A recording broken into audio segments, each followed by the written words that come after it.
You're watching Experience Comic Culture and Sales. Streaming live daily to Facebook, YouTube, Twitch, and Twitter. 2, 1.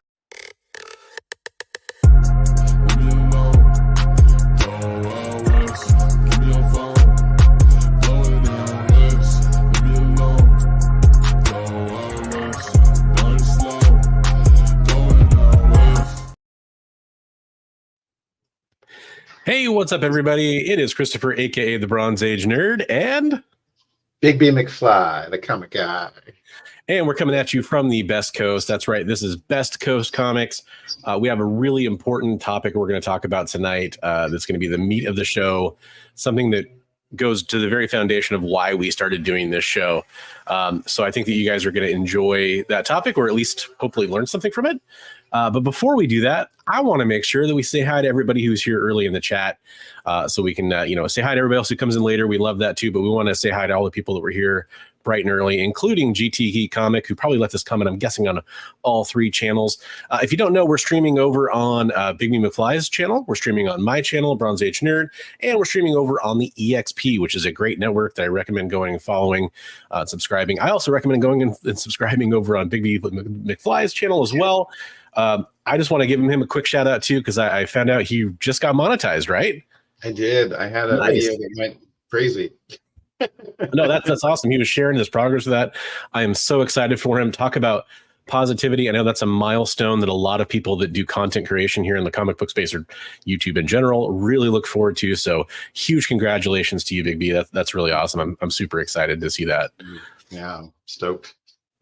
Nice. Preston can't stay long. Cents today. There you go. Now you'll start to see how those big YouTube dollars roll in, right? Preston can't stay long, but wanted to give the thumbs up. Preston, I love that you're here for that. Hopefully you'll catch us on the rewind, because I think you'll enjoy the topic tonight. And then Psycho Phil's here. We got Psycho Phil. What's up, Psycho Phil?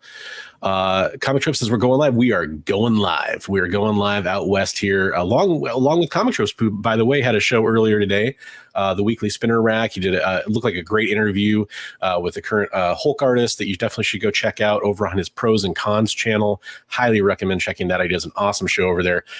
Every time I'm trying to make dinner or get things going here in the household, so I always have to watch on the rewind. But I try to get in there early and leave some comments for the algorithm, and I can't wait to watch the rest of it later. Christina Payne, hello, Christina. Thank you for being here. John's Comics with Kids is here. Hello. Richard Westfall, hi. How's it going? Oh, we got Trev, the shipping guru, here. That's awesome. Welcome to the show, Trev. Space Case Cards in the house. Love to see it.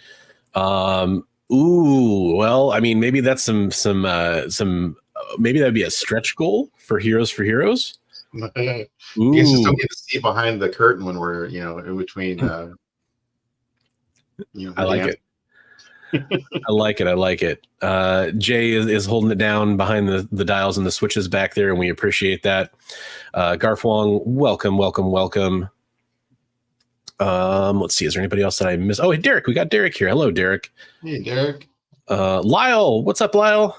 Lyle. Hey, SideQuest. And thanks, everybody, for the congratulations. I really appreciate it. I paid not to see that. Yeah, okay, I mean, well, maybe that's what we do. We have one donation pile for not see it and one for see it and see who wins, right? Right. We have different access codes, right? Speaking of that, the very first thing we're going to do on all of our shows leading up to Heroes for Heroes, which I briefly mentioned earlier, is we're going to talk about it, because it's the best way to get the word out is to keep talking about it. It's been a little quiet on the front for Heroes for Heroes. We're still at the same $525 donation. I have lots of irons and fires. I have a couple artists that have signed up to donate original art. Until those pieces are finished and they're on their way, I don't want to say, just in case that, these are busy people, they have deadlines. I guarantee you that you're going to be excited about both of these once you get to learn about it. But we do have some art that's kind of being generated for the auction currently. Some donations have started to roll in. Next week, I'm probably going to take some more time to show off some of those pieces once I get them unboxed and I get some photos to put up on social media. For now, I'll say continue to spread the word about Heroes for Heroes. If you're not familiar, it's a fundraiser for Mission 22. Mission 22 is a charity organization based out of Oregon that was founded by veterans, run by veterans mostly. They have some non-veterans as well that work for them. And they also, their main point of their work is to help veterans' mental health and their immediate families as they deal with PTSD, stress, depression, anxiety, and the ultimate goal is to help prevent veterans from deciding to take their own lives, which is an unfortunate thing that does happen all too often, and that is the origin of their name too. So definitely consider supporting this.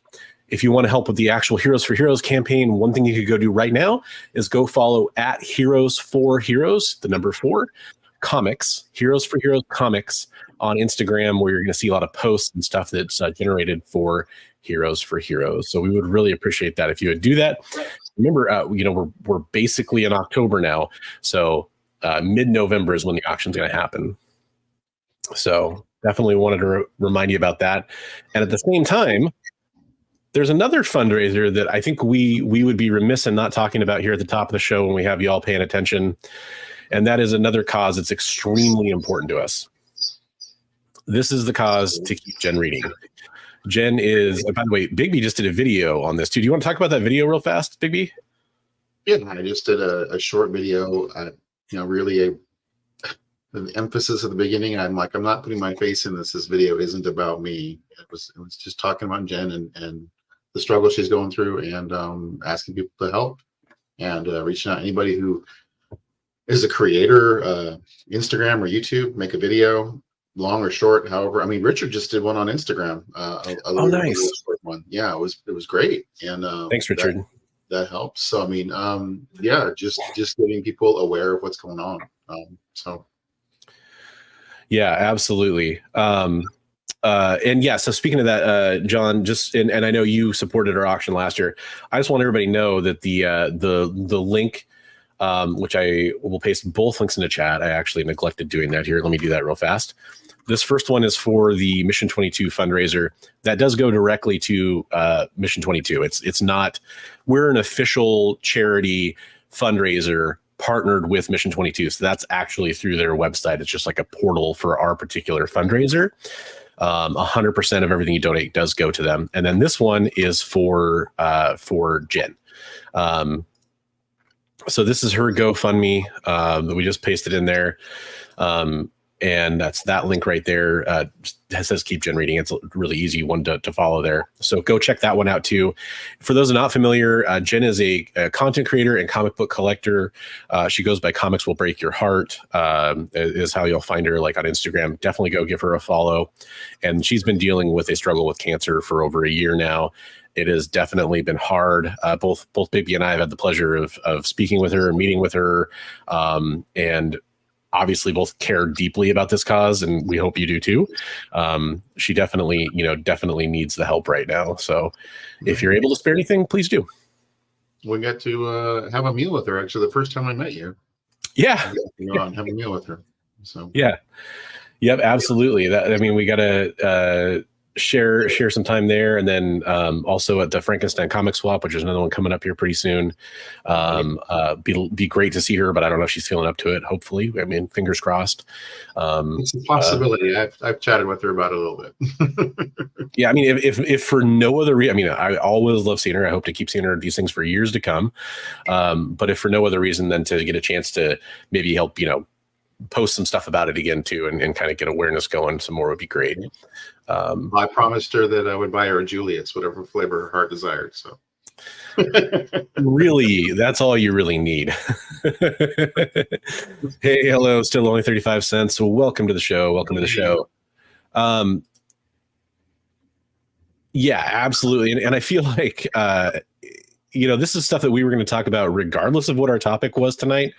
But it is still kind of, not really ironic, I guess, but it's just kind of goes hand in hand with what we're talking about. It's coincidental.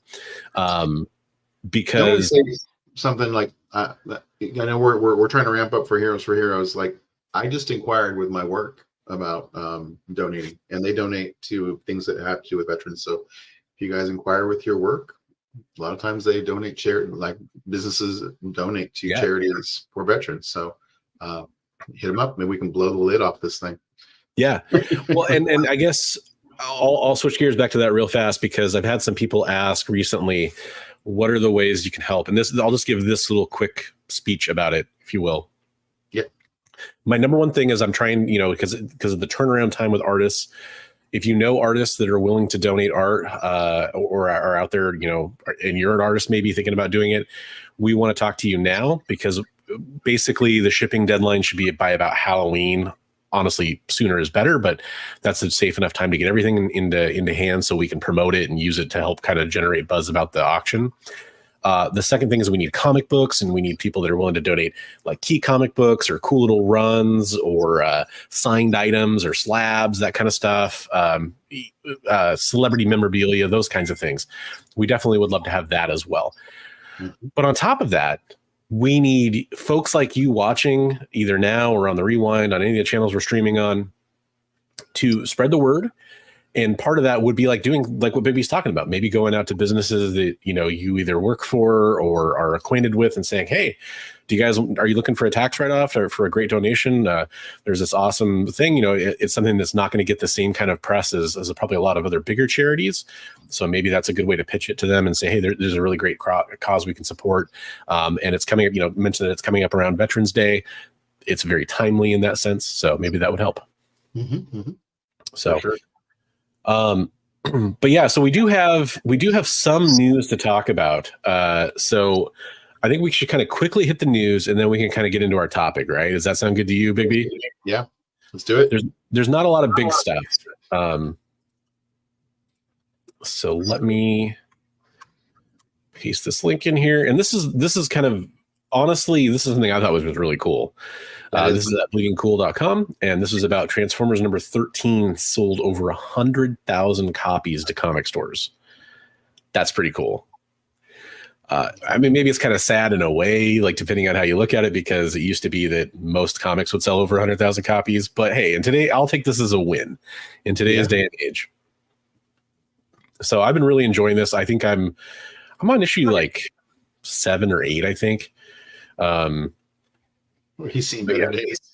Yeah, Starscream has definitely been shining in the part where I'm at, and I need to get caught up. But I just think it's cool that it's selling this well. And yeah, this all sets the stage for G.I. Joe 1, which is launching in November. Joshua Williamson, Tom Riley, and Jordi Belair. I'm excited for G.I. Joe's official launch. I mean, we've had small titles that have been included in the Energon universe that feature G.I. Joe characters. But I think this is awesome. I'm excited to see this. And there's another comic. There's another comic that the sales numbers just came out. What was it? I want to say I'm spacing, but I saw another big sales number, and I didn't have time to pull it for this show. But there was another comic that had some really impressive sales numbers. All right. Yeah, exactly. I mean, one of the things I've talked about for a long time is I want to see comics getting sold. I want to see comics, I want to see these orders go up. And this is absolutely positive news. Right. So I'd love to see it. Really, though, I kind of just use this as a neat little segue to talk about this news story, which I think is extremely cool. Beat you to it. Oh, did they? Oh, nice. Thank you, Comic Tropes. I was having kind of one of those moments where my brain wasn't caffeinated enough. Apparently, it was Absolute Batman, sold over 200K. Thank you very much for pointing that out. Not to mention that it's not really something we're going to cover for a news story, but Absolute Wonder Woman just kind of got its big reveal as well. So there's kind of some excitement and buzz generated around that right now. Yeah, Terminator sold over 60K. That's pretty impressive too. Also very cool. But I'm excited about this. I'm a big fan of non-sports cards, basically, is what I'll call them, collectible cards. Mm-hmm. Mm-hmm. And this is the Transformers 40th anniversary limited edition trading card set coming to us from our friends over at Dynamite, which is really cool. Obviously, the license holder is Hasbro, but they're partnering with them on this one. As you can see, it's already raised over $186,000. That is awesome. I think this is really cool. Yeah, just a little bit of support, a little bit of love out there. But yeah, one thing I think is kind of neat about this is there's like all kinds of chase cards that are being included with the sets, depending on which way you go. Like you can get sketch cards, metal cards, signed cards. Very fun stuff. Different kinds of product packs. Is that what we're looking at? Yeah. So there's the different ones. I'm getting a bit of an echo too, by the way. I don't know if that's me or you, but there's a traditional collector series, which is a mixed foil pack of 10 cards with randomly inserted rares to find in every box. Oh yeah, our producer just let me know that I should probably drop the link. That's a good idea. I'll go ahead and drop the link in there. Yeah, so you guys can follow along here and kind of check it out for yourself if it's hard to read on your screen. But yeah. Good news, Nick Barucci will transform his body into a chase card inserted into one foil pack. But when he transforms back into Nick Barucci, that's up to him. So you really have to you kind of are rolling the dice there. Just add water. Just add water. Yeah, so that's the traditional collector series. The deluxe ultra premiums are collectible mini boxes of 7 premium cards guaranteed in every foil pack. And like I said, there's just a lot of cool stuff to love here. There's characters that weren't featured in other media that are being featured in this card set. 110 base cards in a complete set. 110 rainbow parallels, which are awesome for people that collect cards.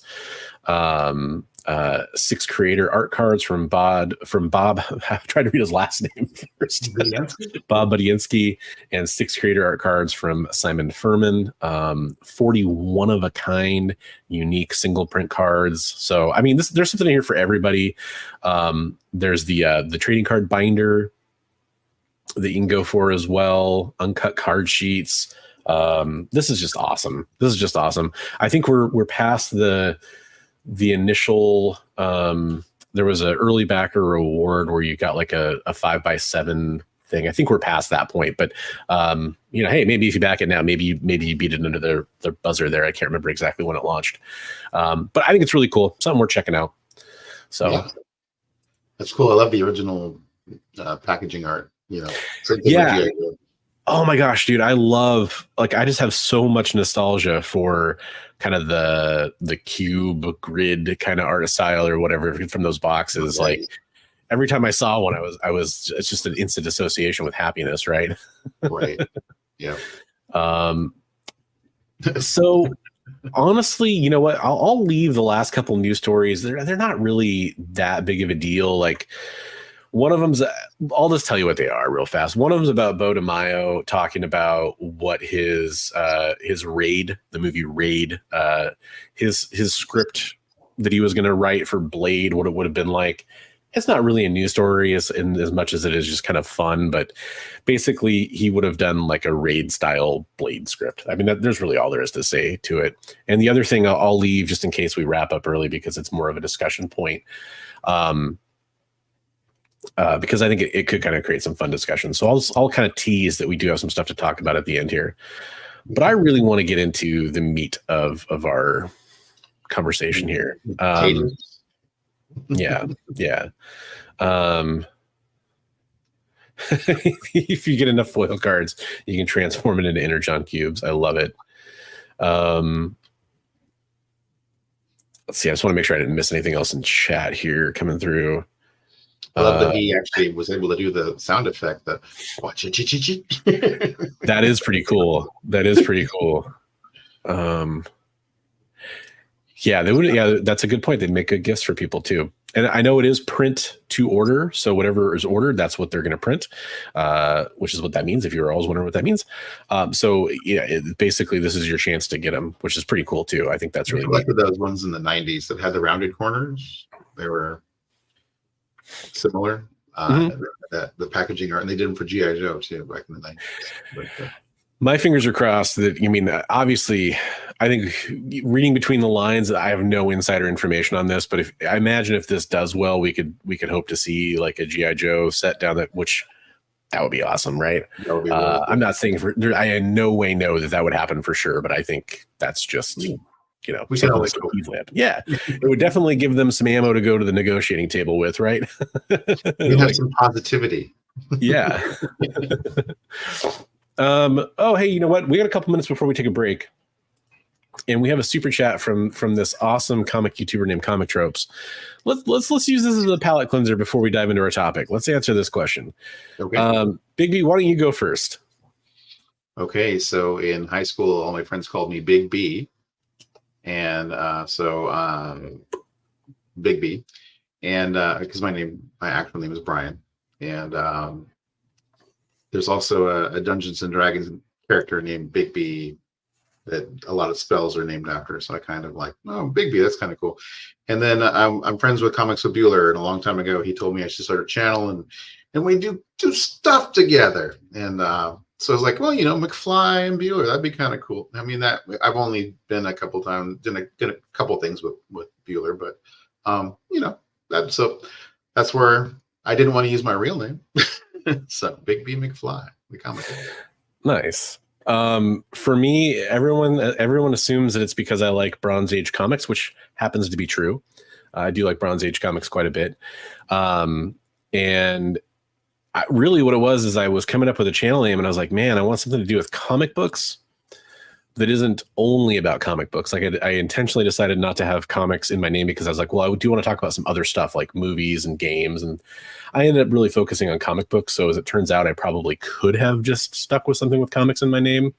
But I was trying to give myself some flexibility in case I wanted to discuss something other than specifically comic books. So I was like, okay, what kind of thing could I do? And I went through a lot of different names and hated most of them. They were either too long or too like basic, like they didn't provide any kind of identity.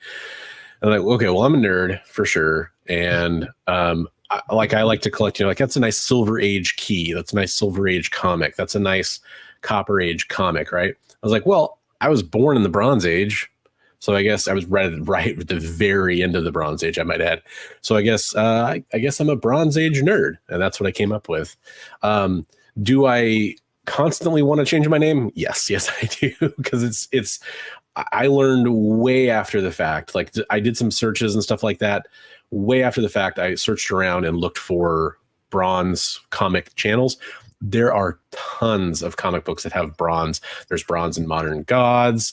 I'm going to blank on all the rest of them right now, but I've encountered like 5 or 6 other ones they're notably larger channels that have that in their name. So in fact, somebody earlier today mixed up a story that Bronze and Modern Gods reported on was something that I reported on, which it's kind of confusing. They both had hero in the name, so it makes kind of some sense. But yeah, anyways, I constantly get confused with other people. And I do kind of like, I've thought about changing the name of my channel and just calling myself Bronze Age Nerd. Best Coast Comics was one of the names I thought about changing it to. It's part of the reason that I liked it for this show that we're doing now. So yeah, I've had that name rattling around for a while. Like just sort of thought about it. Yeah, I mean, that's part of it too, is good point, Chris, because I definitely never expected this to be anything. Like I expected to do it for a few months, kind of make some videos about my history with comic book collecting and just kind of get my thoughts out there. But it kind of just, it was scratching a creative itch. It was, I was learning stuff, which is what I liked about it the most, is I was learning like video editing, and I was learning lighting, and I was learning audio. And as long as I kept doing that, I was pretty happy with it. So really great question. Yeah. Good question. Banned for life. Yeah, it does have the benefit of ban, and some people have referred to me as the ban hammer, that's a fun nickname. I like that one. So that was pretty cool. Ooh, yeah, Leonard, I'm definitely going to your comment, just so you know, it is saved. We're going to talk about that kind of element of it. Before I do that, though, we do have to take a commercial break. I just wanted to point out real fast, we are broadcasting, like I said earlier, on Bigby's channel, my channel, and over on the EXP networks, their Facebook and all that kind of stuff.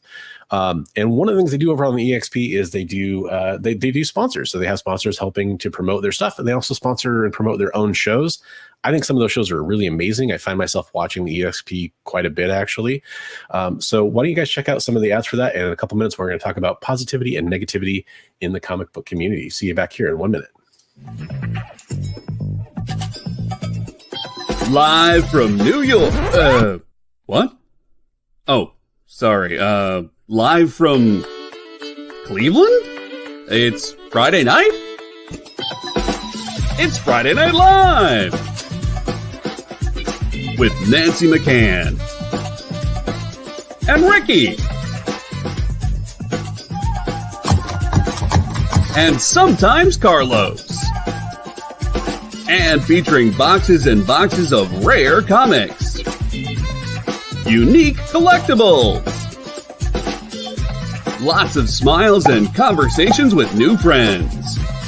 Friday Night Live with Comics Unlimited. Friday night from 9 to 11 on The Experience. Symphonic verses. Nocturne's romance. A song of romanticized darkness, dreaming death by sleep.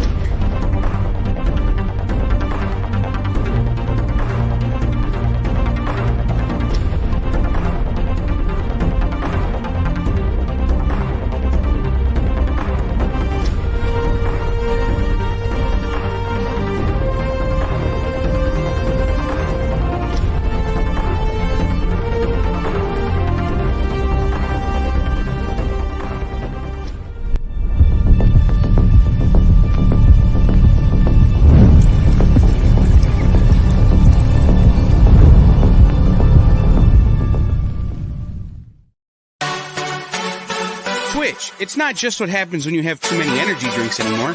Check out our content over there, too.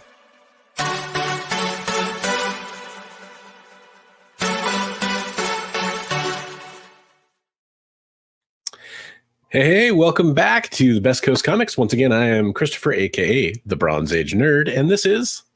Bigby McFly, the comic guy. And you just heard the origins of those stories. If you were following us before the break, if you didn't catch that, you can go back and watch it on the rewind. So those were some of the things you can go check out over on the EXP. One other additional thing that's not included in those that I wanted to talk about is something really cool that's happening on Tuesday at 6 Eastern, 5 Central, 4 Pacific. You can catch Talk Shop on the 8th. That's going to be on the 8th of October, which is a Tuesday. And a very special guest is going to be on that show over on the EXP. Scott Snyder. So you definitely want to go check out that show. That's really cool. That's going to be a fun interview. So I highly recommend going and checking that out. For sure. Son of Crom said his dad wanted to name him Highlander, but I guess there could be only one. Hey, Son of Crom, I mean, you're still in a very epic company there with the Conan name. This guy is in our neighborhood. And he has a great channel. So I guess check him out. It's all about Conan. So. Oh, right on. That's very cool. Very cool. And we got Comic Ozzy in here as well. What's up, Comic Ozzy? I don't think I missed anybody else. I hope I didn't miss anybody else. So we're going to talk about different things about positivity and negativity in comic books. And it's not like it's really like strictly structured in my mind. This is going to be a little bit more of like a free-form conversation about positivity and negativity. But I do want to, I'll just give you the overlay here. We are going to talk about positive and negative stuff that affects comic book collectors, positive and negative stuff that affects comic book readers, comic book sellers, and also comic book content creators. And I think there's a lot of overlap between those. So even though we're talking about one of those things, you're like, well, I'm not a comic book seller, or I'm not a comic book content creator. You might be surprised to hear about how those things can affect you, the negativity in those scenes, and also just the positive techniques that might be applied to correct those things. I think it's still going to be an interesting conversation. So the very first part of that I want to talk to is the positivity and negativity that can be an aspect for comic book collectors. And the first thing about that sticks out to me is what happens over and over and over again. I am super guilty of having this happen to me. It's comparing your lifestyle or your comic book collection to others. Mm-hmm. So somebody goes along and they post that they just got some huge key comic book, like some Grail comic book that you're just like blown away that somebody actually owns that piece of vintage paper, right? Has it ever happened to you, Bigby? You know anybody like that? That's like, do they ever like? What was that? I saw there was a little thing that came up on the bottom of your screen. What was that? Did you? Oh boy. Well. This is positivity in like don't ever let go of like your goals and working towards things. Like it, can make things happen. So 100%. I'm being a little cheeky. I told Bigby I was going to give him cue him up for pointing this out. But this is perfect because we can talk about this on two different levels. First of all, and I've said this before to you in private, but congratulations, dude. Like, that's really seriously awesome. I'm so happy to have this. I can't tell you guys how happy I am. You got to give us the quick story. Like, it doesn't have to be like a long story, but give us the quick story on how you acquired that. A friend of mine, Travis from Comics Limited, someone from his church who had their whole family learned to read from comic books. They had a lot of Golden Age and all kinds of stuff, and they reached out to him and said they were looking for somebody to liquidate those books, and this happened to be one of the books, and I made an offer, and they accepted. So that's the long and short of it. That's so awesome. I'm so happy for you, dude, because there was a I won't get into it too much other than to say that there was a journey here, right? It was a journey, yeah, and that journey included, ups and downs, and I think it's perfect. There was points where I thought I wasn't going to get it, like the price, the discussion of the price was going up and down until a point where it would be out of reach for me, and I was like, well, I guess I'm just, that's part of like accepting, your limitations and stuff and everything. And I was like, okay, well, maybe I just won't be able to get this, and a lot of people came together and helped me selling things. Richard being one of them. Thank you, Richard, buying some stuff from me to help me afford to buy the book. And I can't say thank you enough to everybody who has helped me out with it. So including a friend of ours, Ryan from Automatic Comics. So thanks a lot. I appreciate everything you did to help me with this too. So. Yeah, a lot of great reactions coming through here. Hey, K-pop junkie. Look, I've said before, like I have 3 grails in my mind that I would just go bananas if I could get. They're all X-Men related grails, but they're also for the range that I'm looking for. They're also cheaper than that book. So I had no inkling that I was ever going to have this anytime soon. I made a video of like 80 books that I would hope to have someday, and that was one of them. And it happened. Yeah. And okay, so it is awesome, and I really am glad we got a chance to show that off and tell that story. And again, congratulations. Yes, it's first print. Yes, but. Let's use that now. Like a reprint? Oh, yeah, no, it's Staples fully attached, nice condition.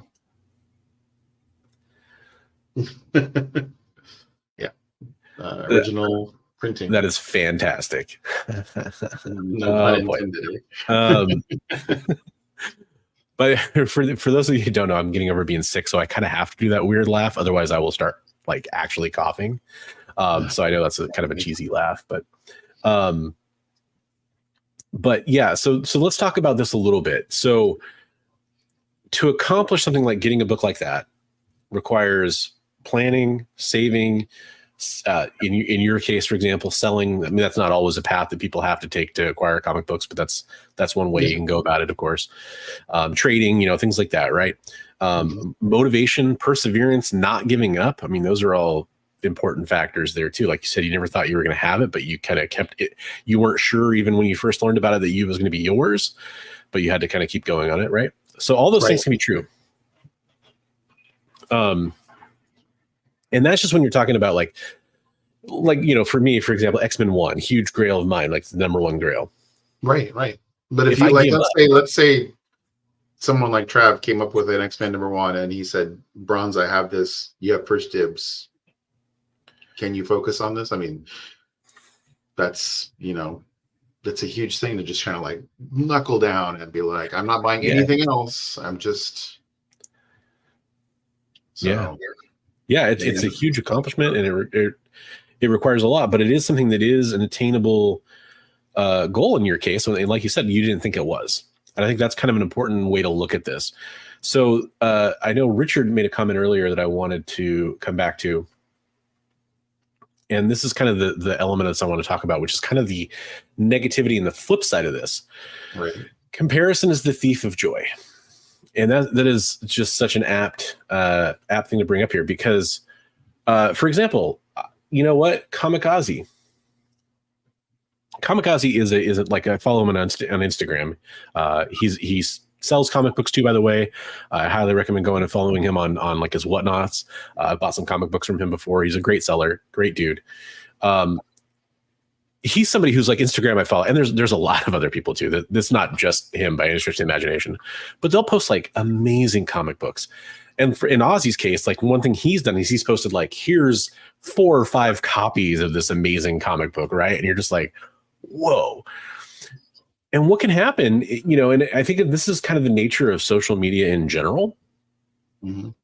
You can look at that and you can go, that's amazing. And one of your follow-up thoughts, and this has happened, you know, with some other people I follow sometimes, one of your follow-up thoughts can be, man, that I'm not going to be able to do that. Like I can't do something that I can't recreate that moment. And whether or not that's something you should be trying to do, whether or not that's a goal that really is something you should be trying to attain, that depends on you and your own collecting goals. But it's something that does happen to people, and it happens to people all the time. Like there are collectors that I've talked to when I've made like videos about comic book collecting tips or things you can do to acquire, you know, your Grail comic books or things you can do to have your collection be what you want it to be instead of just stuff you read over the years, which is also totally fine if that's what you want, by the way. But people that are actually trying to collect certain comic books, not just read and buy comic books when they come out. Both very valid types of collectors, by the way. That's not the point I'm trying to make. And by the way, most collectors both. But the problem is there's people that they specifically want to be comic book collectors and collect certain books, and especially during the pandemic when prices were insanely high for comic books. Right. You get people doing really bad for themselves things, you know, going into debt, spending money off their credit cards, selling basically gambling on comic books is kind of what I'll ascribe it to. And that's a huge part of the reason why I made the top 5 not to buy video series that I made for a long time, is because I saw that happening. I saw it kind of like ruining people's lives in a way. And that's all very real stuff that happens. Not everybody. I would encourage people like that was a big thing for me, was I didn't want to be, you know, I didn't want to put it on a credit card or anything like that. I wanted to pay for it and have the money squared away. So, yeah, absolutely. And it's one of those things where I really want people to know that you're not alone if you feel that way. Like that's kind of the important part. But also those feelings don't have to run how you feel about comic book collecting either. Like that doesn't have to be what comic book collecting is. Those are really normal things that people follow fitness influencers, and they're like, man, I'm never going to be in that good of a shape. I'm not. Well, first of all, you may not look like that. Even if you were in the best shape of your life, you might look like a different type of person because you're a different person. Right. They might be using filters. They might be using tricks to make it look like they're in more shape than they are. There's a cosplayer I follow. She's awesome.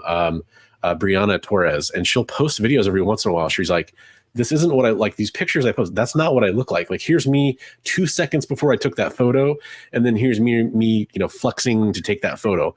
They're not the same, you know, image if you put them side by side. It's not that it's Photoshop necessarily, but that's a really common thing for like fitness photos.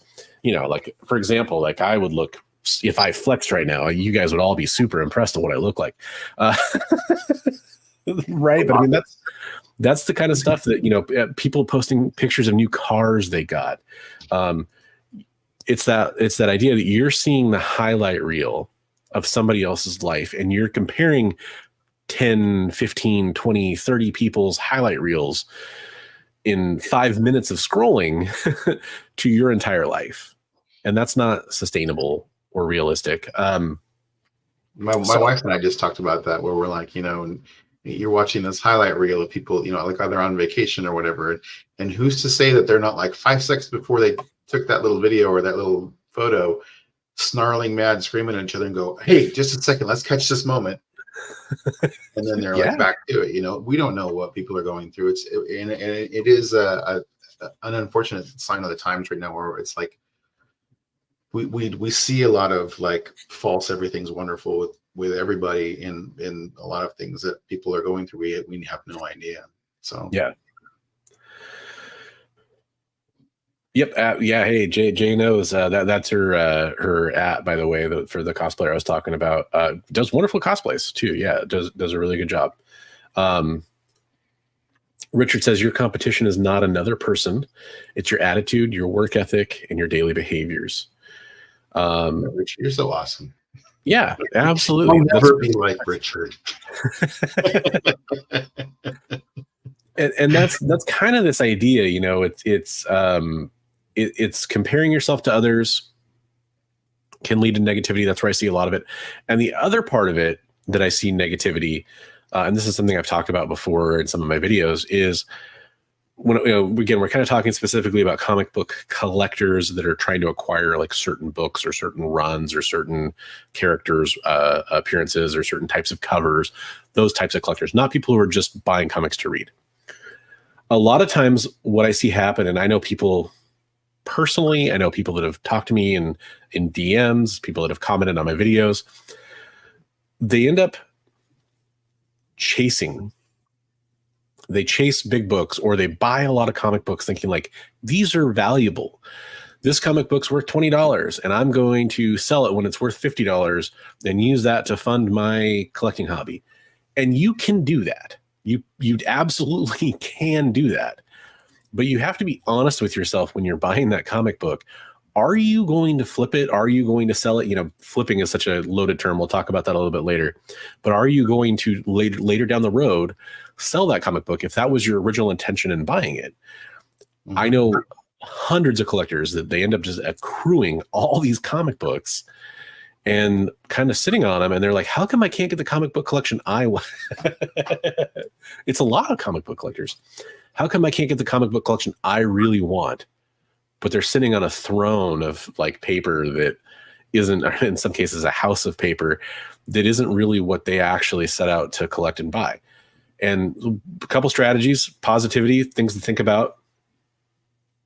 Bigby said he had a list of, 80 comic books that you wanted to own someday? Yeah, like X-Men #1, Avengers #1, first Iron Man, all these big books, and some of them were smaller ones. Like I had like first Mantis, first, Black Knight, that just random first appearances of characters. First, first Ant-Man would be a big one, but just a list of.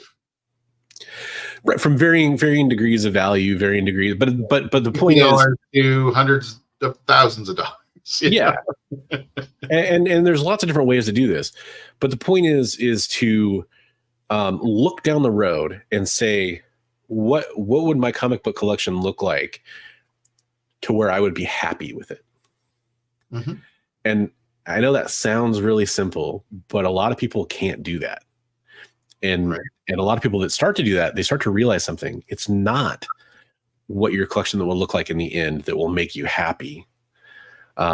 Because you're going to have those books at that end point, and you're going to go, well, what's next?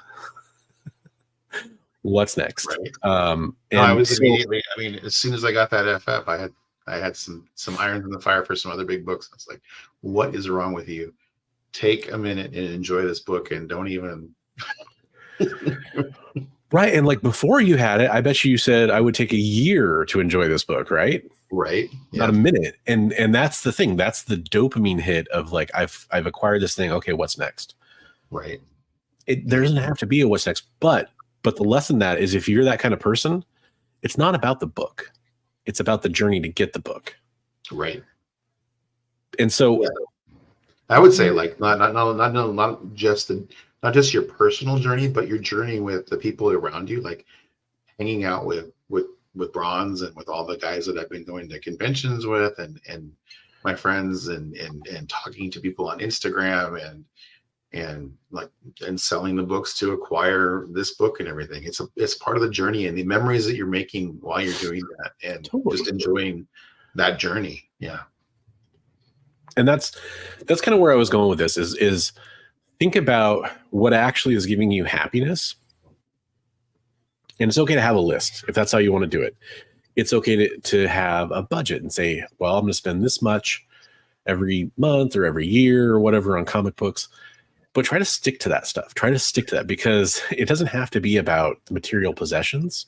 Right. Collecting, it's kind of like a catch-22, because collecting is about the material possession. That's literally, you're collecting things, but you can also collect memories. You can also collect the experiences of doing that, right? And that's a very valid point.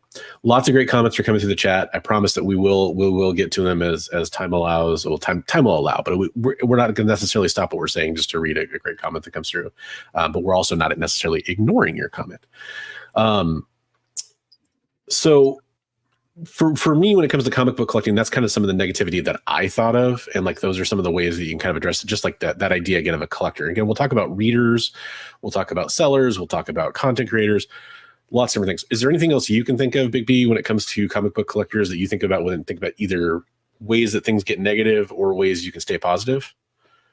We kind of touched on it, like overextending yourself, putting yourself in a position where you feel like you're buried with how am I going to move all these things to get the things that I want, or how did I get to this point? And there is something freeing. I'll tell you, at one point, I've sold my collection multiple times over my life, and at some points, just getting rid of everything and starting over was very freeing. Or getting rid of everything and being out of it for 6 or 8 months. Yeah. Just like, oh, I'm free. I don't have to worry about sorting and bagging and boarding and keeping up with this and that and the other, and what's on my shelf and what's going to be coming out and who's writing what.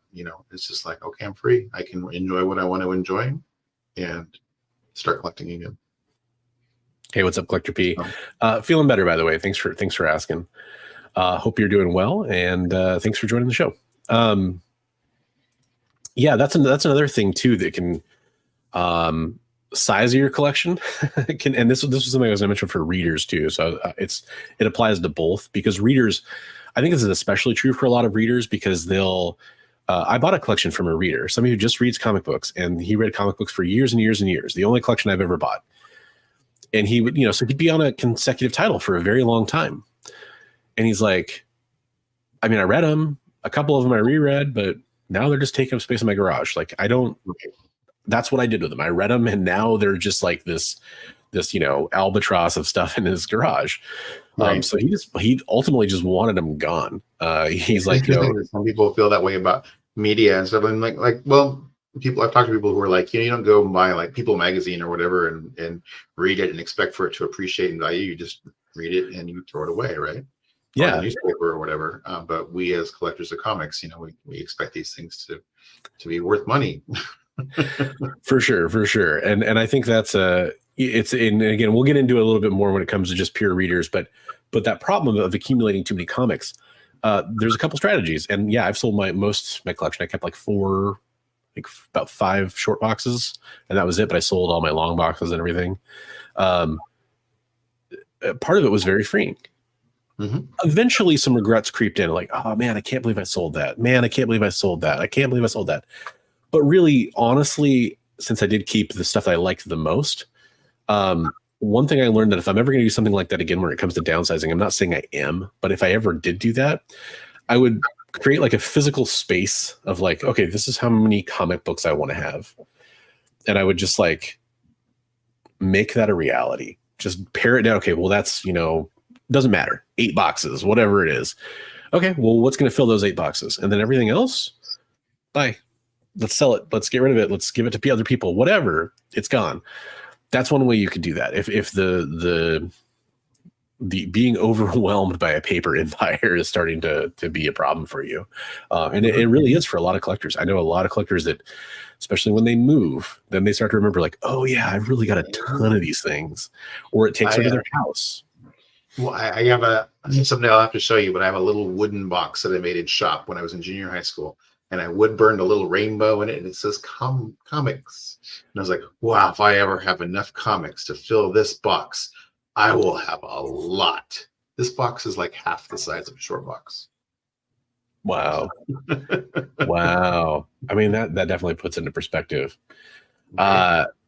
Psycho Phil said it. My wife plays a large part in determining the size of my collection. That is, look, I am not a delusional person to think that most of the people we're talking to are probably of a certain age that they're most likely cohabitating with somebody else, and or you have space requirements of other kinds. But that's going to be a consideration as well. Is, you know, does your family want all that comic stuff around? And you might say, oh, that's a non-negotiable for me. Like, as many comics as I want to have, that's how many I'm going to have. But that's a factor, right? Like, you have to take that into consideration. That's going to be a hill to die on, right? Most of us are probably going to have some give and take with those in our lives about how much space that can take up. My wife has not yet seen the FF #1. She says she doesn't feel that she will give it the appropriate ooh-ah, and then I will be upset. And I'm like, oh, you could say, wow, that's a piece of junk, you know, but just wanted to show it to you. Just want to share it with you. But yeah, I mean, that dives into a whole different part of the conversation too, that I guess is very relevant, which is how others others in your life view your comic book collecting in a negative way sometimes, or like not positive, right? Yeah, I think you in your notes you had to think about people hating on what you collect, right? And then maybe not necessarily other collectors, but people that they go like, you collect comic books, really? That's like your thing, you know? But I share that with everybody, and I have no shame in it.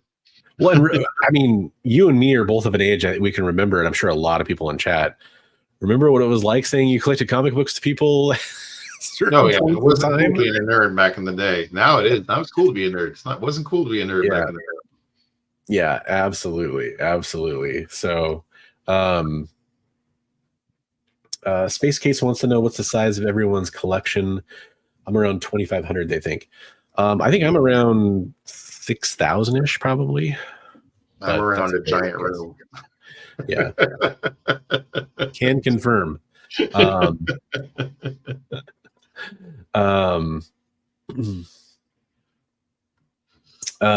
yeah, and there are some other comments too I want to get into in here. I think this goes back to the FF. Kamikaze says, makes me the happiest when I can get someone into a grail they have been dreaming about. That's got to be a very rewarding feeling. Awesome. Yeah, I was in a stream with Ozzy on Whatnot the other night, and he had some amazing books. So you guys check him out. He's great. He's got some beautiful high grade books that I was just like drooling over. Yeah, for sure. So we do have to take another ad break. We're going to take our second ad break tonight. And when we come back, we're going to kind of transition into talking about a different type of comic book negativity and positivity. Although, again, it's all very much overlapping. So I think you guys will find a lot of value in it, whether it affects you or not personally. But follow back in 2 minutes and we will see you here.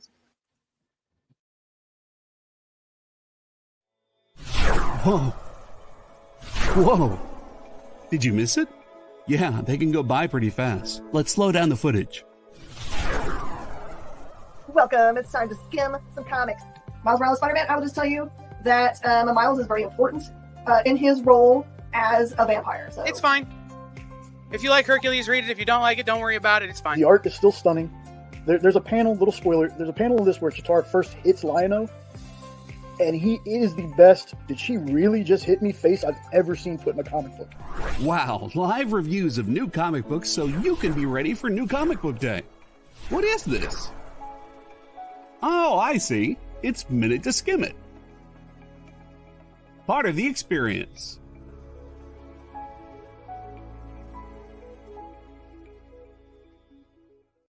According to a statistic that I just made up, people spend 4 hours a day changing the television channel. People who watch The Experience don't do that. Save yourself a ton of time by tuning into The Experience and enjoying our new original programming 7 days a week.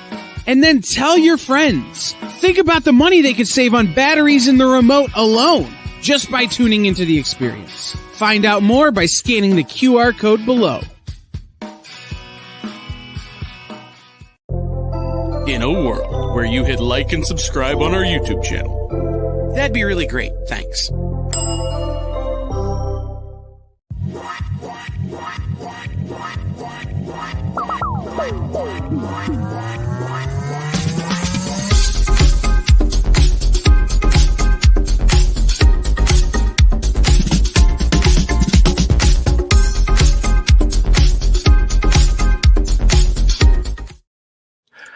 I love that song. I like those every time I dance to it. You're like just getting down backstage. Yeah, it makes me go. If it was any longer than that, I probably wouldn't have that reaction. But for that short clip, I like it. I just want to pour one out real fast for Space Case, who went as Giant Man for Halloween in 1988. Wow. Obscure Hank Pym. In 1998, nobody knew I was supposed to be. And the worst part is then you got to try to explain it to them, and they're like, "I don't what." We get a lot of trick or treaters where I live. 'Tis the season, right? That's coming up. We get a lot of trick or treaters. Now I'm usually out trick or treating with my kids, so I don't have to deal with it. But when I did, it was just like, oh my gosh, like what are you? Because you feel bad, you want to like, hey, nice costume, but what is that? We were thinking that even like at some of the cosplay, because we don't know all of the different. As big a nerds as we are, we don't know everything, right? Yeah. And we're like, that's beautiful. What are you? For me, it's always anime. It's because it's such a big blank spot for me. But I mean, well, I shouldn't say it's always, but a lot of times it is. And sometimes it's like, oh, it's the obscure version of this character. I'm like, oh, I know who that is. I just didn't think about it. The alternate version of the alternate universe, dark side version of. Yeah. Let's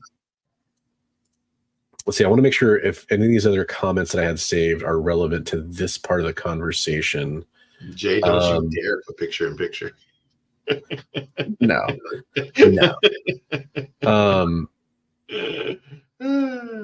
Without Comic Journey, by the way, I didn't say hello to you earlier. Hello, Comic Journey. Without competitiveness, there's no innovation, progressing, achieving greater things. There needs to be a balance in life. Life without drive and motivation is not very fruitful. Yeah, I mean, that's definitely a flip side of the way to look at it. But it's obviously your choice. I don't think you have to look at comic books as being competitive, though. Right. But you're obviously, if they, there's things like the CGC, not the census. What do I want to call it? The census. There's a competition using the census. I can't remember what they call it. Yeah. But basically, points, right? Then they also have like for different series. Also, you can have like the points for Batman, or you can have the points for like the highest graded, the highest point collection for. Yeah. And there's plenty of people that do that, and that's cool. I think there's nothing wrong with that if that's what drives you about collecting. But I think it's important to point out it's not necessary, because what I think most people do, and I think this is totally valid, is they compete against an idealized version of their collection, or an idealized version of themselves, or an idealized version of whatever. And so, I mean, you're kind of doing it in that way too. Or somebody who has way more resources than you do, or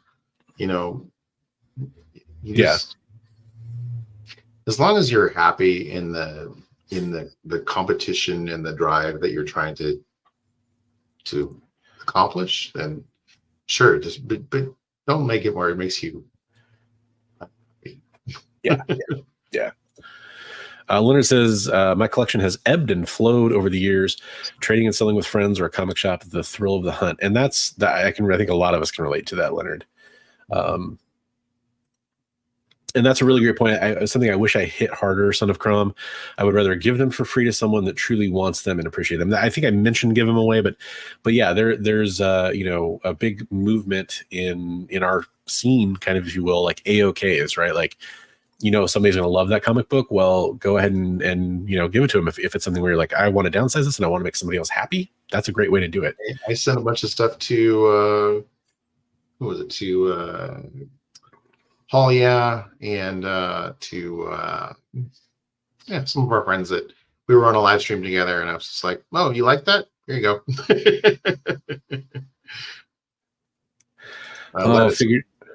Figure drawing. Your efforts are noble, but every time I try to get into anime, I just can't. Like, it's not like I've never watched anime. There's some anime I just kind of stumble upon and I end up liking it, but it's really hard for me to get into. It's just the style, I guess. I don't know what it is. I've tried, and I just keep bouncing off a wall when it comes to it. But I will keep trying, and I'll try to mentally add that to my list.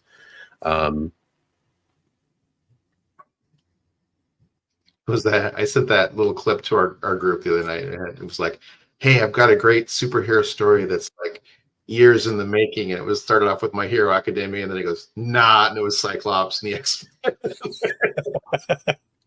Nice. As a follow-up comment, Journey says, if there was no competitiveness in collecting, people would only read digital or get the trade pack. I don't agree with that, but I mean, those are also completely valid. There's people that do that. Like for example, most of the new comics I read digital, but I want to guess at what Crom's question is. Oh, okay. Let's see here.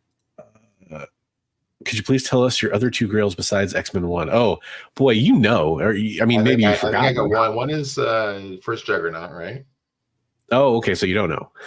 Okay. So here's the hint for people. By the way, first of all, thank you for the $5 super chat, son of Crum. The hint is I call it the holy trinity of X-Men books, and it all involves first appearances. So okay, so I know that too. Then it's GSX, and Hulk 181. Yes, and now to be fair, I already have Hulk 180, so technically for me that's the first appearance, but I still want the full appearance. I get your 182, so I hook you up. I've got 182. I've got 180 and 182. Okay, there you go. Yeah. Yep. You're just missing that middle piece. I'm just missing just that little insignificant middle piece, that nobody wants. Oh, that's a good one. The Richard said 4. 4 is also. Oh yeah. 4 and 12. Oh, right? trust me. 12 is the first Juggernaut. Yeah. Yeah. They're definitely. So 12 is the book that I wanted to get this year. I'm kind of punting on my list this year. I don't think I'm going to necessarily do it because I feel like if I really save up and push, I could probably possibly get an X-Men one. So he's going to see if he has one laying around. Well, hey, we both need most of this. Hey, by all means. I will say the 180 that I have in my collection was an A-OK that somebody sent me. So I will eternally be grateful for that. That was so amazing. Yeah, there's so many great people out there that do amazing things for everybody. Yeah, and I mean that's a huge part of the positivity is be the change in the world you want to see. Right. And that's by the way, before I was going to get done reading the comments and I was going to mention this, we did come back from our last ad break. We are streaming over on Bigby's channel. He is now monetized. If you didn't catch that earlier in the show, please go give him a sub and also go sub up over on the EXP channel and make sure that you're following along for some of the great content you saw ads for over there. We'd really appreciate it. The next type of negativity that I want to talk about, and this is kind of a strange one, kind of a loaded one in a way. But again, we're going to talk about the positivity that can come from that as well. It's the negativity around sellers and selling. And that's a weird one. All of these. What's that? So I can relate to all of these. Yeah. My goal is to get more of John Byrne's X-Men and those are, I love John Byrne. X-Men especially. I will never turn down John Byrne FF, but his Alpha Flight, his X-Men, definitely stuff I'm after. I'm a low grade is better than no grade kind of a guy. I literally am looking for like a 0.5 or 1.0 X-Men 1, entry level. I bought an FF48 recently. It had a detached cover. I'm totally like, I didn't know it was detached when I bought it, which kind of sucks. But hey, I'm fine with that because I'd rather have a for Silver Surfer than not have it for Silver Surfer. You can always upgrade later on. Don't look at it like get forks in the mouth, right? Yeah. Well, and it's one of those things too where it's like, there's so many comic books where I've told the story a lot of times. There was a 1.0 signed by Stan Lee X-Men 1 that I almost could have afforded. And I was like this close to pulling the trigger on it, and it shot up like to twice its value the following week after I didn't buy it. That was when X-Men 1 started taking off, and it's been taking off ever since. And it's kind of come back to earth a little bit, but I told you about the copy that somebody found in my other group. They were like, hey, anybody have was it $85,000 or $95,000 laying around? And they posted a picture of a X-Men #1. And I go, that's my X-Men #1 that I had to sell. Seriously? Yeah. How do you know it was yours? It had a delivery date written on it in grease pencil, and it was the same exact way it was written. And it was, when I took it and showed it to Chris at I Like Comics, and he said he thought it was in the 9 range.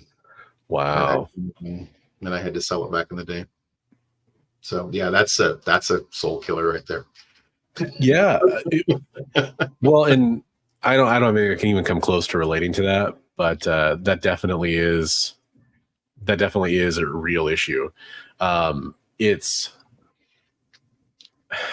man, I'm sorry, man. I'm feeling for you right now just hearing that story. You gotta do what you gotta do, right? I mean, there's times where there are things that are more important than comic books. Yeah, and that's very true too. Like I sold most of my comic book collection when my daughter joined my family, and we had to move into a smaller place. We couldn't afford space to store comic books. I couldn't afford a storage unit.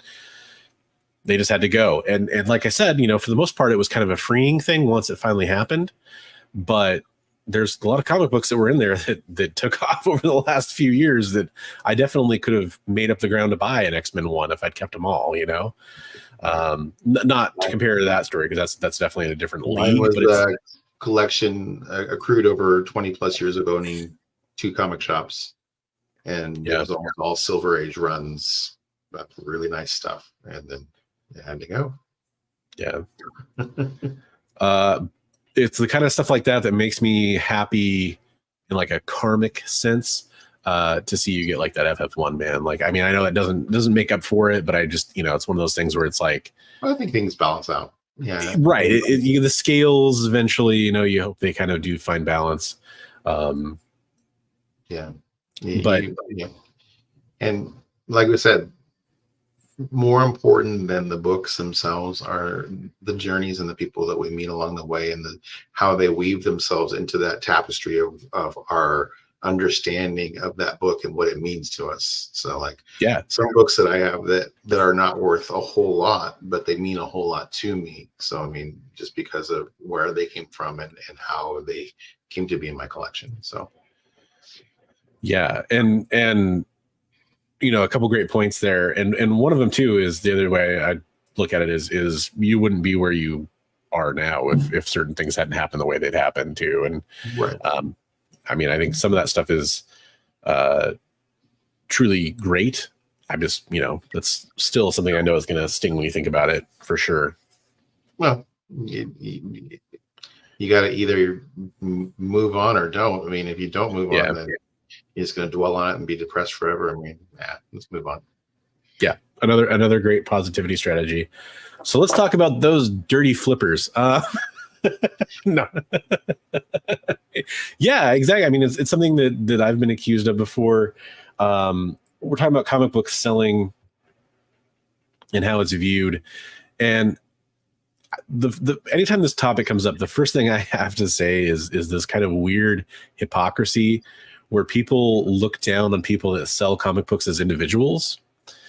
Like if they bought a comic book and they sell it for more than they bought it for, and they make some money on it, there is this kind of negativity that brews around that. And I always ask those people, so it's okay if you're a comic shop? Like if you're a comic shop and somebody brings in a collection and you buy it for pennies on the dollar and sell it for full FMV, that's totally cool. but if an individual does that, they're like demonized or something. It's very strange. But it does happen, right? Right. Yeah. And so to me, the negativity that swirls around this is just how sellers are viewed. And then also what they receive from their buyers sometimes, like as far as, and this goes both ways, buying and selling, being scammed by buyers or sellers, having somebody have completely unrealistic expectations as a buyer, as far as either payment, shipping speed, shipping quality. There's sellers I know that are legit in the top tier of best sellers that I've ever encountered that have had people come at them and be like, I ordered this yesterday. How come it's not here yet? It's like, what?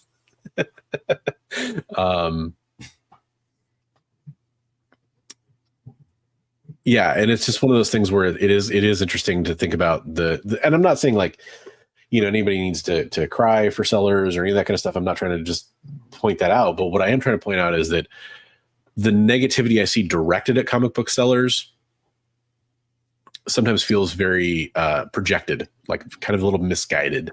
And I feel like a lot of times people are very much only thinking of themselves, and they're not thinking about like, okay, this is a transaction. And ideally, people walk away from that transaction with both sides feeling happy with everything that happened. That's the ideal scenario that's going to happen. But that's not always the case, right? So ultimately, my advice is to do the right thing as either a buyer or a seller, and you're going to have a good time most of the time. That's just kind of how I feel about it. I know I could tell from when we first started talking about this, Bigby, that you had some thoughts on selling, and kind of what happens. What do you want to talk about? Like I've bought from people who've had offers from shops, and I'll, beat the offer that the shop has or whatever, give them a little more than what the shop would give them. But ultimately it's knowledge and knowing where to move and what to move the books for, is it's the knowledge that you've accrued, that you've spent all this time over your whole life learning this stuff. Like you said, when you see me looking through a box and I'm pulling books out, it's just like stuff that's in there by rote now. Like I just, okay, Yeah. that, or that should be worth money, but I don't think it's bad to make money on something, especially if somebody's happy with what they're getting, I'm very straightforward with people. Like a lot of like elderly people in my area will spread word of mouth, and I'll tell them what their books are worth. Yeah. I'll show them the pricing guide app and show them this is exactly what it's worth. This is what you can expect to get from a shop. If I can't afford it, I'll tell them, like I can't afford this, but I could help you sell it elsewhere. Or, if you're going to take it to a shop, you're going to expect to get X amount of dollars from them, and don't take less than, whatever. Yeah. So, just being a good person though is part of it. There are people who do give it a bad name, I'm sure. I mean, I know. Yeah. But, well, and that's part of it too, is that sellers do be out there doing some shady stuff. like that's not, I'm not going to deny that. Buyers do too. And right. I'm not trying to pit one side against the other or pick a side there. I'm just trying to point out that there's problems on both sides of that equation that I've seen personally, and just kind of from watching and closely observing the comic book community. And I think that, I guess what I would just say is, if you're a seller and the negativity is getting you down, just know that like the majority of your customers that aren't complaining or aren't, being negative or trying to scam you, or you're not having to, chase them down for payment or whatever it is, they're the ones that you should focus your efforts on, not the one that's going to complain no matter what. Because there are people out there that are just looking for handouts. They're looking for refunds. They're looking for free rides, essentially. And I do see that happen a lot. And it is an unfortunate thing that try to, take the book and sub it out for a different book or whatever, Yep. or, all that kind of stuff. And there's a lot of just having to deal with that. But you and I, like, I think like in the end, it's like whoever is selling, if they're happy with what they're getting, and you're happy with what you're getting, then it's a good transaction. Like you and I have bought from people like on Whatnot and things like that. And it's like, hey, we're getting a good deal. They're happy with what they're getting. Yeah. We're happy with what we're getting, cool, Yeah. And I mean, conversely, I think that doesn't mean, truly bad behavior should be called out. And don't get me wrong. And I've seen some, I've seen some bad sellers do some bad things. I've been affected by some bad sellers. My advice there is if you really feel like you need to speak out about it, and I've had a lot of people do this to me. They've kind of reached out and said, hey, this thing happened. I think I got kind of ripped off, or I think this is kind of wrong. What should I do? And then look, I'm not Mr. Comic Books or anything like that. But one of the things I do a lot is people will come out to me with like, hey, this happened. What should I do? And I'll kind of talk them through it. I'll be like, well, I understand you're upset, but look at it this way, and kind of walk them through it. And a lot of times it's because they're jumping to conclusions, or they're worried about what could happen without kind of going through what actually can or will happen. I'm like, okay, a mistake was made early in the process, a miscommunication, or funds were sent the wrong way.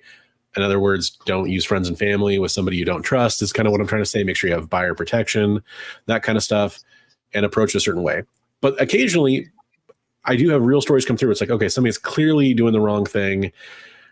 How can we get the word out about somebody who's there's groups about scammers on Facebook, for example, to kind of, trusted sellers that you can trust and ones you can't trust. Pay attention to your Instagram community.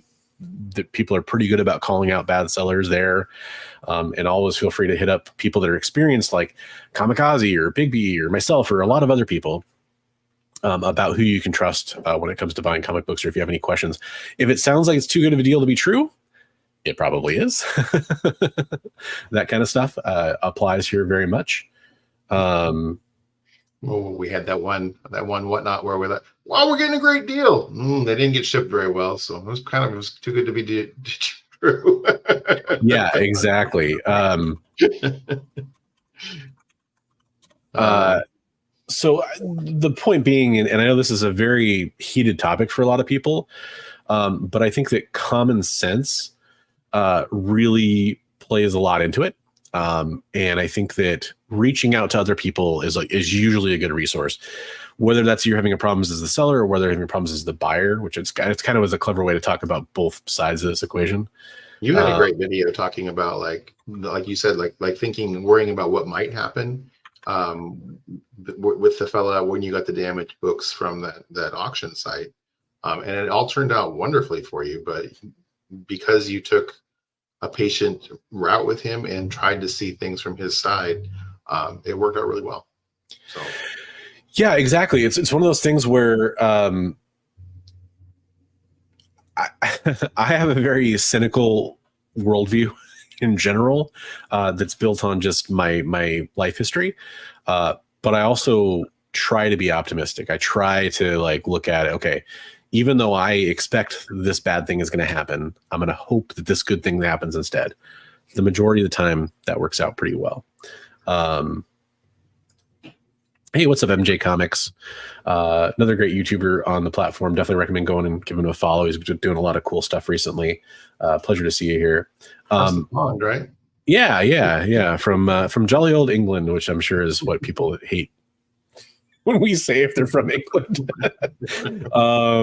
I wanted to point out this Popsequentialism, which, by the way, definitely go give them a follow. For example, follow their IG. Really great resource. Matt Kennedy over there does an awesome job of talking about original art, for example, which is something he references in this comment. I've been collecting since 1976, bought and sold many collections. Aside from the massive pre-code horror collection I had in my teens, replacing comics is surprisingly easy. Original art, not so much. And that's a fantastic point that I wanted to address. Yeah, definitely. Things are hard to replace. Yes. Angry Straight White Male says these types of people ruin the video game hunting as well. Too many YouTubers influencing people to hit garage sales and rip off grandmas to turn around and flip the games. This is always one of those really interesting ones for me. And I've talked to you about this before. I struggle with, I've never actually had it happen. But it's kind of the thought experiment of if somebody did have some crazy good deal on something, what do you like? And the truth is I just think about things too much, and it would be like very situation dependent on what actually happens. But I'm always like, what is the right thing to do? Like, yeah, if somebody was selling like an AF-15 for $1, like you're kind of a jerk. You just buy it for $1, right? Like, I mean, that was a discussion on somewhere that I was watching just recently. They said, buy the book, go and flip it, and come back and give them a chunk of money. That's kind of what's one of the things you can do. Or the other thing I've seen, if you start trying to explain to them, they're gonna do something stupid with the book and end up getting ripped off somewhere else. So better to buy it, give them a piece. And I mean, that was kind of the idea that the chat and the discussion came up with, was probably better off just to buy the book, say nothing, and then come back and anonymously give them some funds. Yeah. But you know how you do it. And honestly, that sounds far-fetched to some people, I'm sure, but that's actually really true. A lot of times when people do say, oh, hey, this is worth actually a lot of money here, let me give you extra money for it or whatever. Well, then that person goes in there like, wait a minute, hold on. Oh, I want to sell it to you. Right, there's so many stories where somebody's like, okay, so instead of me buying it, let's just say, for example, they're selling an AF-15 for $1. And then you have that conversation with them, and instead of selling it to you for $1, they sell it to somebody else for $100. Right. Well, I mean, in the grand scheme of things, that's a drop in the bucket. Whereas, yeah, I mean, there is kind of that idea, like you could always swing by their house a week later and say, here's an extra chunk of change. One thing that I would recommend doing in that situation is say, okay, well, you've got a box of comics here, and you know there's only one comic book you want in it, so whatever. How about, what if I just give you $1,000 for all of these comics? And they're like, oh, okay. I mean, like, you kind of shift the conversation to where you're doing something more for them in the time. Things like, again, I'm just pulling numbers out of my butt. I haven't really thought about it. I mean, I've seen people do that. Like, there's I don't know if you watch a lot of the flipping. There's like a Froggy flip. I have seen some of his videos. Yeah, a lot of times they'll be like, "How about 500?" And he's like, "Here's 8. Thank you." You know, because he knows he's getting a good deal. Yeah, and the AF-15 is probably a bad example for my numbers that I'm using here, but whatever, right? Like ASM 300, whatever it is.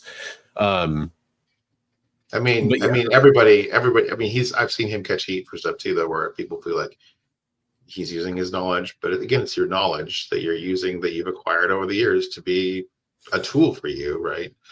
To know what you're looking for. So, but yeah, somebody bought a box of books in San Francisco for $25 that had an AF-15 in it.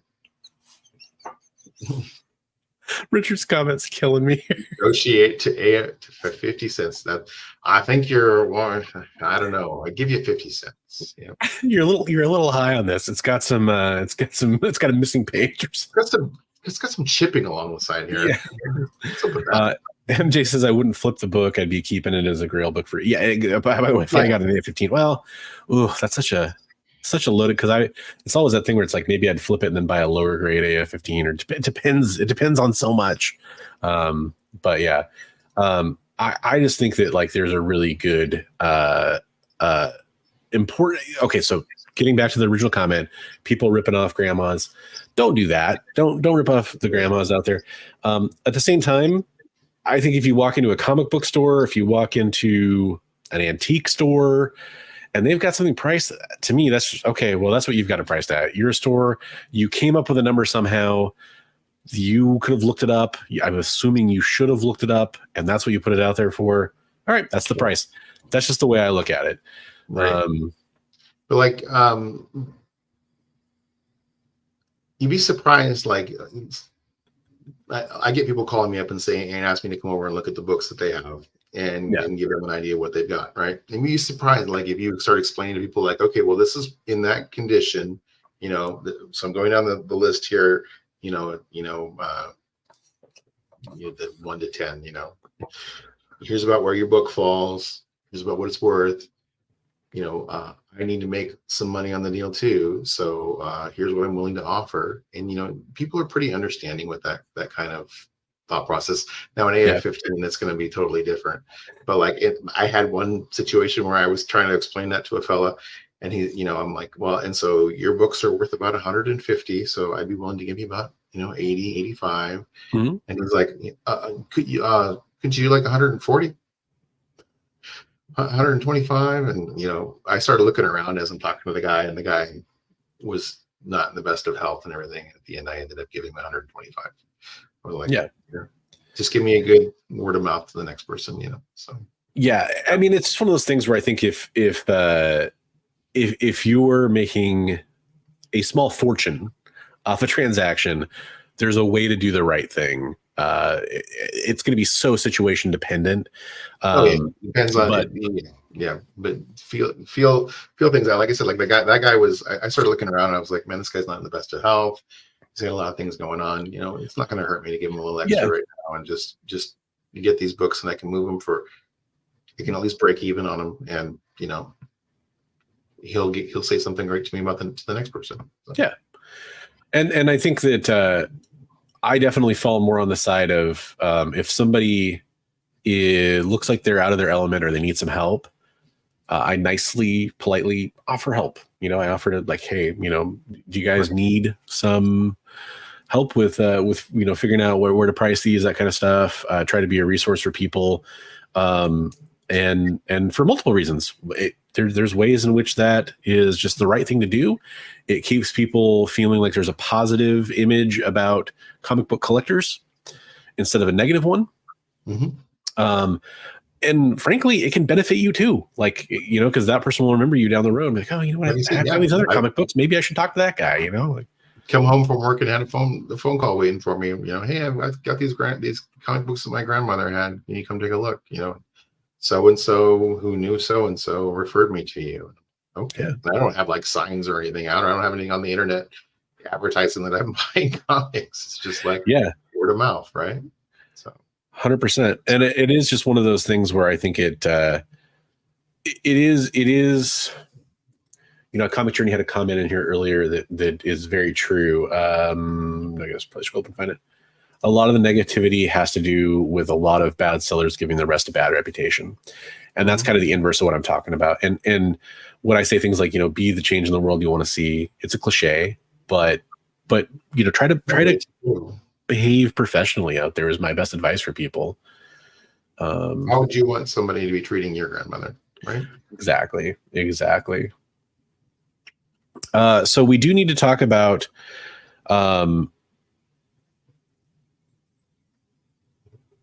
there's two other types that I want to talk about. I'm not sure which one to talk about first. I want to talk about readers, and I want to talk about content creators. Let's talk about readers. Let's talk about readers. So there's lots of ways that I can think about negativity when it comes to reading comic books. Why am I separating this out? I guess I should explain that first. Collecting and reading, it's the same thing, right? And I've kind of explained it a little bit before. I don't think there's a lot of overlap between those people, but they're kind of different, right? Like there's people that collect comic books without ever reading them, or they read them 30 years ago and they're just trying to get like a copy for their nostalgia or for their collecting or whatever. And then there's people that are, you know, they're talking about reading the actual comic books. We're talking about following the stories, following creators, following characters, following story arcs. And that could be a collector who's going back and reading those comic books. Sure. That's why I mean there's a lot of overlap here.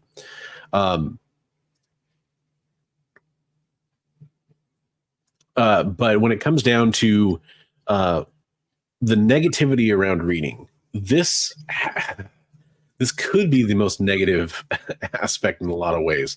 And it's whether people have problems with the storyline in comic books, or whether or not people have their fandom getting attacked or having negativity in their fandom. You know, I think we can all think of fandoms that have a lot of toxicity in them without actually talking about any of the specifics, any of those things. I think we can kind of probably conjure that to mind. And the reasons why and all that kind of stuff. I'm not interested in those details, like the little tiny details of, you know, the terms that people use and all those kinds of things. But I am interested in how you navigate that as a reader. My first thing I'm most curious about is I want to actually ask Bigby here. Bigby's a guy who's been around reading comic books for a long time. He's been around a lot of readers as a retailer, owning LCSs. What do you think about when you think about the negativity that readers either experience or the negativity that readers put out into comic books? Like, what do you think about when you think about this topic? Well, it's hard to say because readers feel like they've earned their place in being able to say something because they put the time in to read those books, those stories. They've been with those characters for years and years. Yeah. So they have the right to chime off and say like, hey, what's going on right now isn't great, or I don't enjoy the way the turn this is taken. And yeah, like you said, there's definitely some groups that are more toxic than others to be a part of or to try to break into and become a part of, and not welcoming to new people. Yeah. But yeah, I don't know. It's hard to say that them having an opinion is wrong. Right. I mean, but yeah, I don't know. I don't know. What are your thoughts on the subject? I can play out for you. For me, I just kind of have there's a large segment of, this is kind of one of those things where it's like signal to noise ratio, where you have people that are the vocal minority who are getting all the attention in a lot of cases. I'm part of a group as kind of a outside member for the most part that Bigby got me invited into, called the Council of X. And basically a group of comic book collectors that focus on talking about X-Men stuff. And one of the things that I love about that is you can tell there's genuine passion. And I don't mean that like in the passionate arguments, but there's genuine passion about like love for characters and for the team and for mutants and all that kind of stuff. And I love seeing that. I love seeing that is a group that's really out there talking about their love for X-Men, and I love being part of it. A lot of it's about the current stuff going on in the X-Men, and I'm a little behind.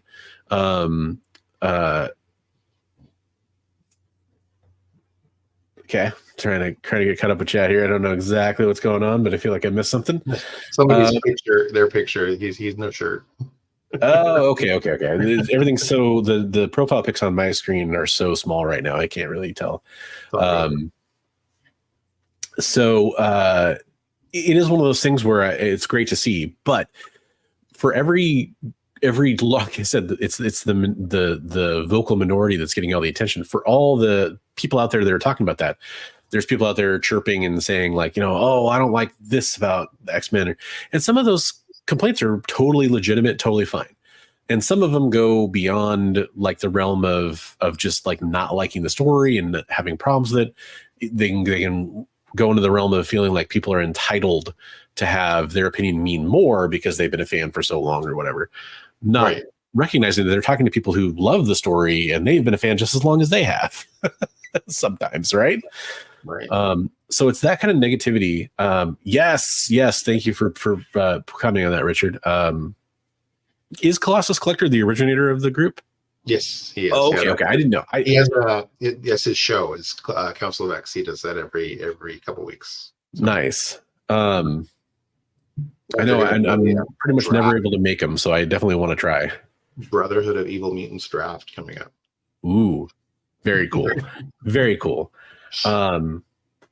So it is one of those things where it's tough, I think, on those readers. And I don't know that I have like perfect advice to give on like how to be positive about that. But I think that the best way you can be positive is to keep talking about what you love. To keep, don't let people who are hating on something get you down. Don't try to fighting that negativity with negativity is a great way to watch the whole world that you love burn down in flames, in my opinion. That's just my perspective. Yeah, I think like we've talked about that in the group. Like we'll talk about like our favorite lineups and time periods for X-Men and stuff. And it's like, might not be really grooving with what's going on right now, but this was when it was really, really good for me, and just talking positively about that, and let's face it, we're not all spring chickens, right? So a lot of these younger people who are writing and stuff might not be writing to our demographic, and we might not we might not enjoy exactly, we were the young hip people back then that really enjoyed it when it was the way we liked it, and now it's maybe moving to something. And I call myself a retro collector. I collect stuff that's older stuff because it's what I enjoy. There are newer stories that I enjoy, that I get a part of, that I can bring that knowledge base into and enjoy those newer storylines. But I think that might be a part of it too. Well, it's something I've talked about. People that remember the older format of this time slot show was Devil's Advocates, where my old co-host was Kyle. And Kyle, one of the things he mentioned, I completely agree with him. It's not universally true, but for a lot of people, they kind of lock in to a certain era of like music they love or movies they loved. Mm-hmm. And it's true with all media. Again, it's a generality. There's lots of people that stay current and they stay fluid and they keep up with everything, and their tastes constantly change, and that's fine. There's nothing wrong with that. I'm just saying in general, that tends to be a trend. And it's very true with comic books too.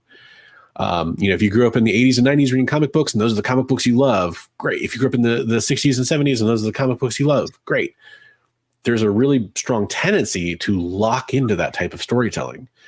And I've said for a long time, I think it would be really cool to see, especially when it comes to Marvel and DC, because they're the people that have been around the longest during those times, but other companies could do this too.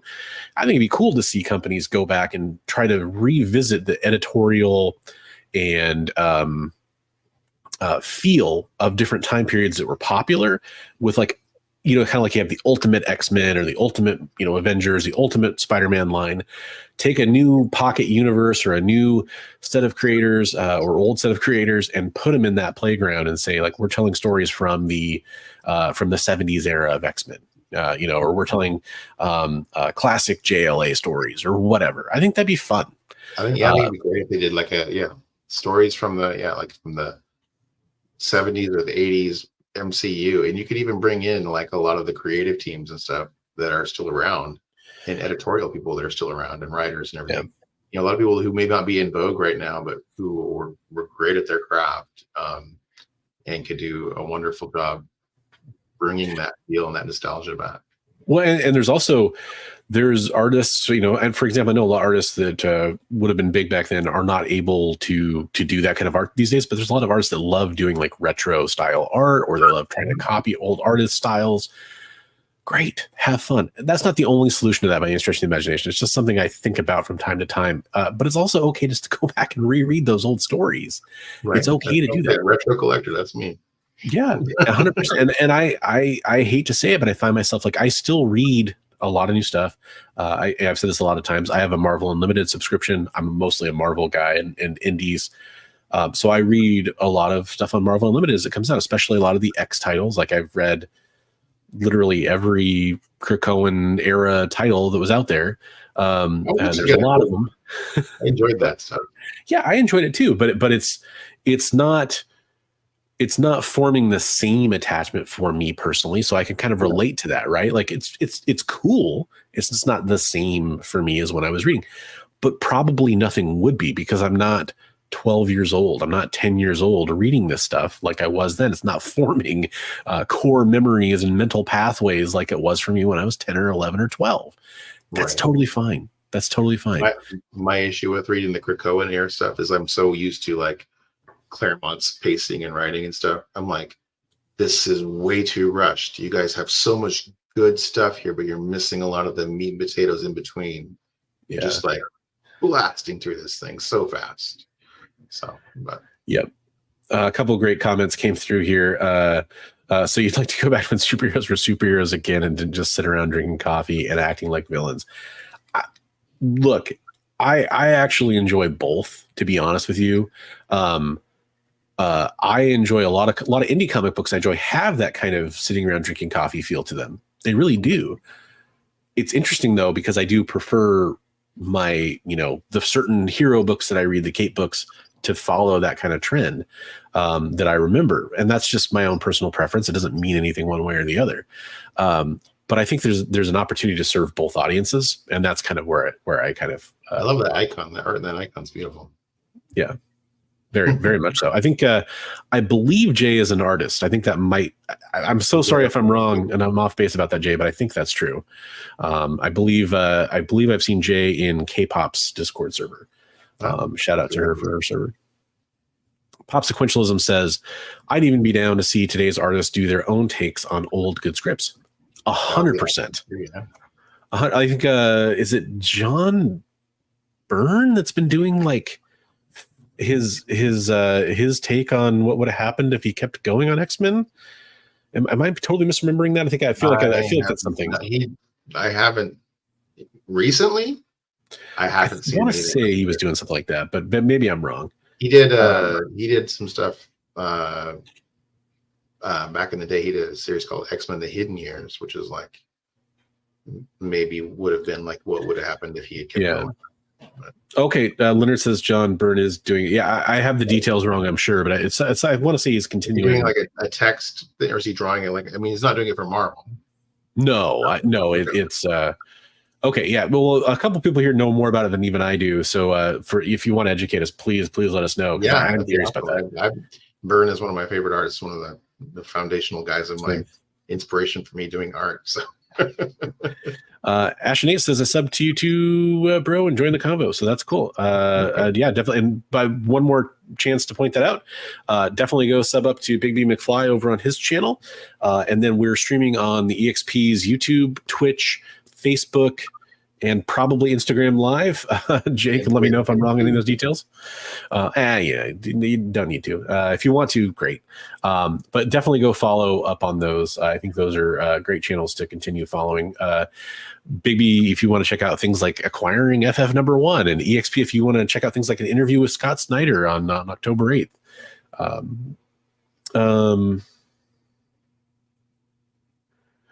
Speaking of X-Men and new audience, Bo DeMaio tweeted that Disney told him he couldn't make Magneto and Professor X gay for each other and couldn't show Magneto naked while captured by Batman. Would you still be singing X-Men 97's praises if he did those things? I don't remember him saying those things, but I'll take your word for it. I mean, if the story was good, sure. But yeah, I mean, it's kind of funny. A lot of memes and stuff have been made implying that. I mean, but yeah. I honestly, like, I remember when Magneto was captured by Bastion. I know he was basically wearing a Speedo. Magneto in the Speedo. Yeah. So I mean, pretty close to it there. But yeah. Elsewin. Okay. Elsewhere. Cool. Okay. Elsewin. Thank you for the correction on that. Elsewin. Yeah. Okay. Cool. It's something I'd definitely be curious in checking out. No, I mean, it's one of those things where I think, to answer your question very honestly, run me through, some of it might have felt out of tone for what X-Men, the animated series, was and its continuation. So it might have been a little jarring. But I definitely don't have a problem with seeing representation of that with other characters. The big problem I have with that is we see Magneto talking about his wife. We see Professor X talking about Lilandra, and unless they were now bi, it doesn't really add up to me that those characters would take that direction. But I mean, it's definitely possible. A good story could be told there. And yeah, as long as it's good, I don't have a problem with it. So that is kind of a wrap up on our seller conversation. Reader conversation. Yes. Sorry. Yeah. Reader conversation. The last thing I want to talk about, Dragnito and Professor XXX. The last thing I want to talk about is pretty near and dear here. And I'll talk about it by telling a bit of a story. So get your hot cocoa and settle up for story time with Bronze. So when it comes to negativity in being a content creator, and some people might be like, I'm going to check out to this because I'm not a content creator. I think you might still find it interesting. Viewers and subscribers of my channel will have noticed that I did not produce much content in 2024. I have produced some content, but not very much. A huge part of why is because of mental health and because of stuff I've been dealing with when it comes to negativity and how I feel about content creation. Stuff that I'm trying to work through, but I'm still dealing with it. It's been difficult for me to produce the content that I want to produce. And there's several reasons why. And there's probably one or two reasons that I still haven't figured out. It's something I keep assuring myself that I'm going to get back into, and things keep coming up. And sure, they're coming up for real, but also I could probably find ways to overcome them. So to content creators out there in the comic book space, I see a lot of problems that I see with like collectors and sellers and readers on all. So I think these are all connected. But one of the things I see is new content creators or smaller channel content creators. And I say that as somebody who doesn't even have 5,000 subscribers. I'm not a big YouTube channel. I'm not a big content creator.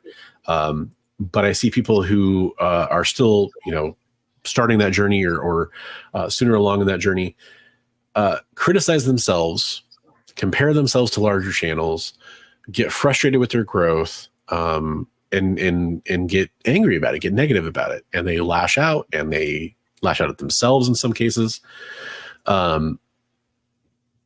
It's something I really see a lot of. And I've for sure compared myself to larger channels at points and been like, because they're able to do things that I want to be able to do, interview creators that I want to be able to interview, stuff like that.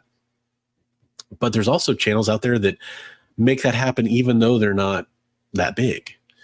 And you really have to kind of stop doing that, in my opinion. That's something that I really recommend not getting into that. I recommend creating good content for your own standards. Create the content that you think you'd want to watch if you were watching your channel. That's the best advice I can give you. And if you need to be real with yourself and creating content for YouTube isn't for you, then don't do it, because it's going to cause a lot of stress and a lot of negativity that you might feel in that space. Maybe you create different types of content. Maybe that's what you do instead. Maybe you change, like instead of being about comic book collecting or comic book showing off your hauls or something like that, maybe instead you talk about comic books you loved and storylines you loved, or maybe you talk about history of content creators or something like that, right? I mean, like comic book creators when I say that, or I guess you could talk about the history of content creators too. I think there's different ways that you can approach it to be healthier, be more positive. But the instant you start feeling negativity about your content creation, I think you're kind of dipping into a dangerous well there. I'll tell you that I've dealt with a lot of imposter syndrome. That's been a real problem that I've had and had to deal with. Besides the comparison to other channels, totally something I've done before. It's something I'm trying to move away from. But it is something that I think that a lot of people, especially like when things like the comic book community awards come up, I see like this negativity, this lashing, like, how come I wasn't nominated? How come I wasn't part of that? I see it every year. And it comes up in a real way for collectors and for content creators in our space, in our niche. And I see a lot of attacking of like bigger channels and that kind of stuff. It's kind of like the advice I'd give to the readers, where it's like, that is your vocal minority. And if you stay positive and you stay, even if it's not positive, even if it's just staying neutral, keep working, keep, repetition, keep creating content, direct the content, be what you want to see on YouTube. Pretend like you're the audience that you're making your videos for. That's what I'd recommend. It's tough, but I say this because I deal with a lot of conversations I've had one-off with people that deal with mental health. And I say, this is actually kind of to be serious for a second. It is a real problem for a lot of content creators out there. And I know it's a problem for a lot of comic book collectors and fans in general that deal with mental health problems, but especially among the content creation group. Maybe it's just because they're more vocal or because they've reached out to me more or whatever it is. I see this as a legitimate problem where there's people that are in this space that I've kind of worried about at times, and I've had to kind of keep my eye on or reach out to, or, try to meet up with them at shows and try to show them like, you're not alone. There's other people out here, that kind of stuff. It's something I take pretty seriously. So that's kind of my thoughts on that. I'm super curious to hear your thoughts on this, Bigby, if you want to kind of jump in. Well, I mean, you and I both have had like kind of a very similar road as far as like going through some mental health stuff and everything. And like I trailed off on content for a good chunk of 2024. Heading into it was very full steam ahead. Had some things happen where I just took the legs out from under me, and I just felt very dejected about things. And this is where I would say it's good to surround yourself with people that care about you and that are going to back you up and talk to you and check up on you and see how you're doing, and people that are a good influence on you creating and encouraging you to take the time you need to get right with you. I mean, so that's really important. And like, you and I are lucky that we found each other, where we are very good for each other that way, supportive to one another and talking that way. And like, I want to shout out like Mr. Akins from What's on the Comic Rack, amazing guy, super supportive to me when I was going through a lot of stuff, checked up on me, made sure I was okay. Mon Comics, same thing. Mike from Lunch Money Comics, great people that, you know, they care. And my whole group of all my friends, I mean, Dan and all those guys, just making sure that I was, to make sure that I was okay, and then everything was going well. And so, just make sure that not only are you trying to put out the kind of content that you want to see out there, but surround yourself with the people who are creating that kind of content and the kind of people that you want to be like, or that you want to be around, you know, that are going to be supportive to you and helping you in that and in times of need. So, thanks, Ron. Thanks for being there, man. No, I mean, it's definitely feelings mutual kind of thing, man. Like, we couldn't do it without each other. It's such a huge part of, you know, we've said it before for people that may not know, it's a huge part of why this show exists. And this topic was kind of going to the core of why we started this show. It's not all going to be about mental health or anything like that. That's not the point, but it was kind of the lens we wanted to look at things through. And, you know, kind of like, what Jay Ryan is saying here. Do you think that should be your burden, though? You can only do so much for others. Secure your mask first type of thing. 100% you should secure your mask first. Big time. But I will tell you, an interesting thing happens. If you help others, a lot of times it can make you feel good too. It can help secure that mask for yourself. And that's not the only reason you should do it, but it is definitely a side effect. I wanted to take a second to point out Chris's comment here. He tries to be a net positive, but who knows? Absolutely 100% somebody who I think of when I think of their content as being overly positive, overly, if you know, some of the retrospectives on some of the creators, neutral maybe in some cases, but overly positive. Like it gets people, I guarantee it gets people reading comics by some of those creators you talk about and some of the history, and some of the interviews you do. It gets people reading those comic books, and I guarantee you that generates a lot of positivity. Chris did a 7-hour stream the other day where he talked about people doing their own comic books. And helped advertise those comic books, essentially, like, hey, come on and tell me about your comic book, you know, your Kickstarter or whatever's going on. Wow, I need to check that out. That is super positive, right? That's I love his Marvel Method video. I just watched that recently. That was great. I love that video. Now he is confused because this is not the Teen Wolf podcast. It's a common mistake. We got kind of the before and the after. It's just kind of, it gets confusing for people. I don't know, the whole Sticky Goose thing. If you want, I recommend checking out the Comic Tom interview that Sticky Goose just did. I did talk about that on Beyond Wednesdays over on Brian's channel recently. That stream was Saturday if you want to check out some of that. But that whole thing, So look at it through a positive lens. Hopefully it's comedic in nature, and that's great. If you don't like that kind of content, stay away from it. If you like it, enjoy it.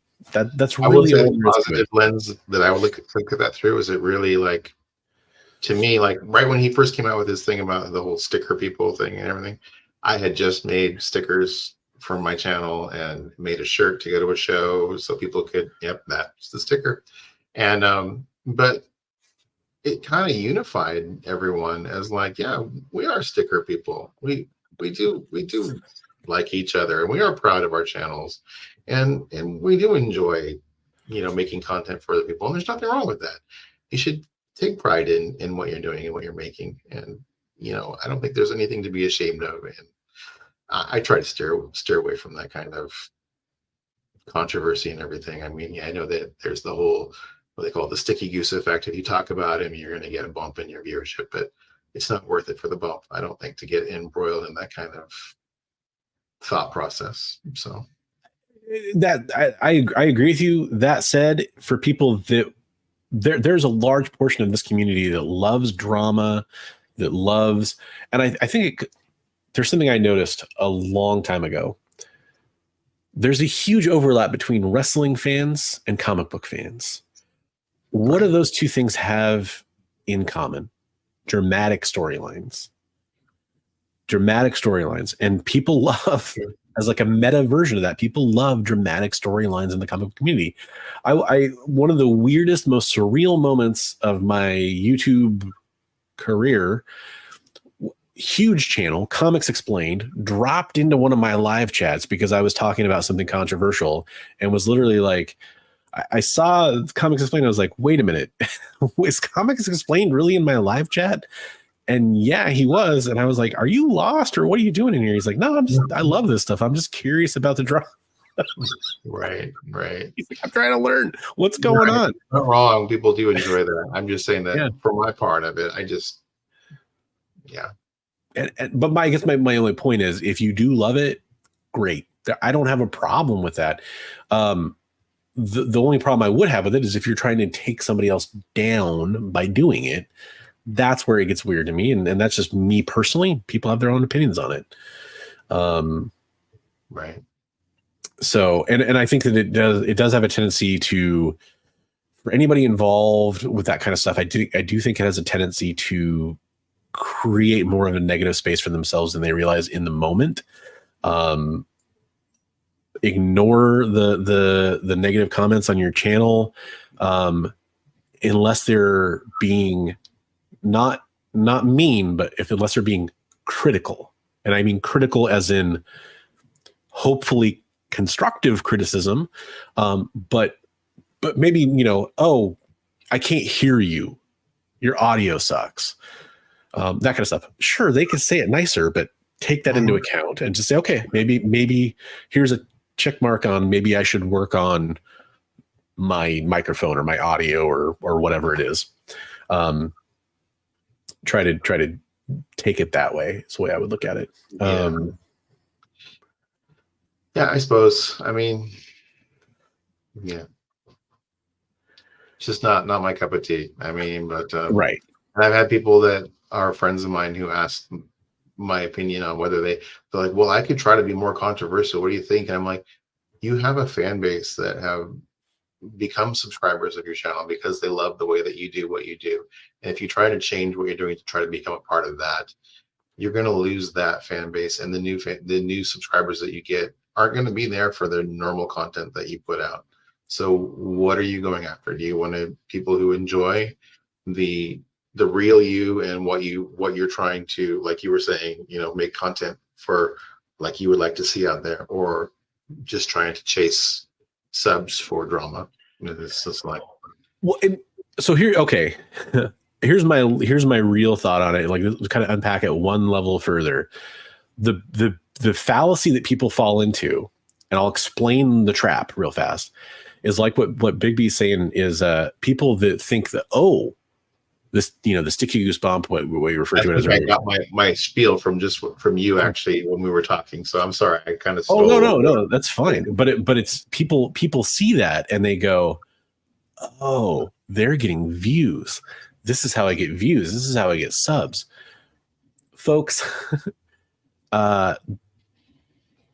you're falling into a trap because we are a infinitesimally tiny niche on YouTube. What does that mean? That's a term in content creation. We are such a small people don't hop. You want to know what the algorithm is and how to get tons of views?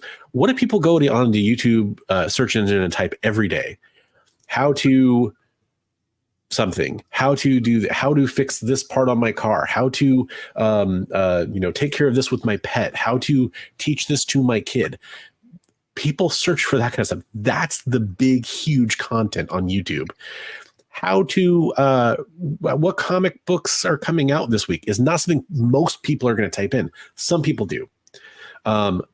Show me your comic book haul is not something most people are going to type in. Some people do.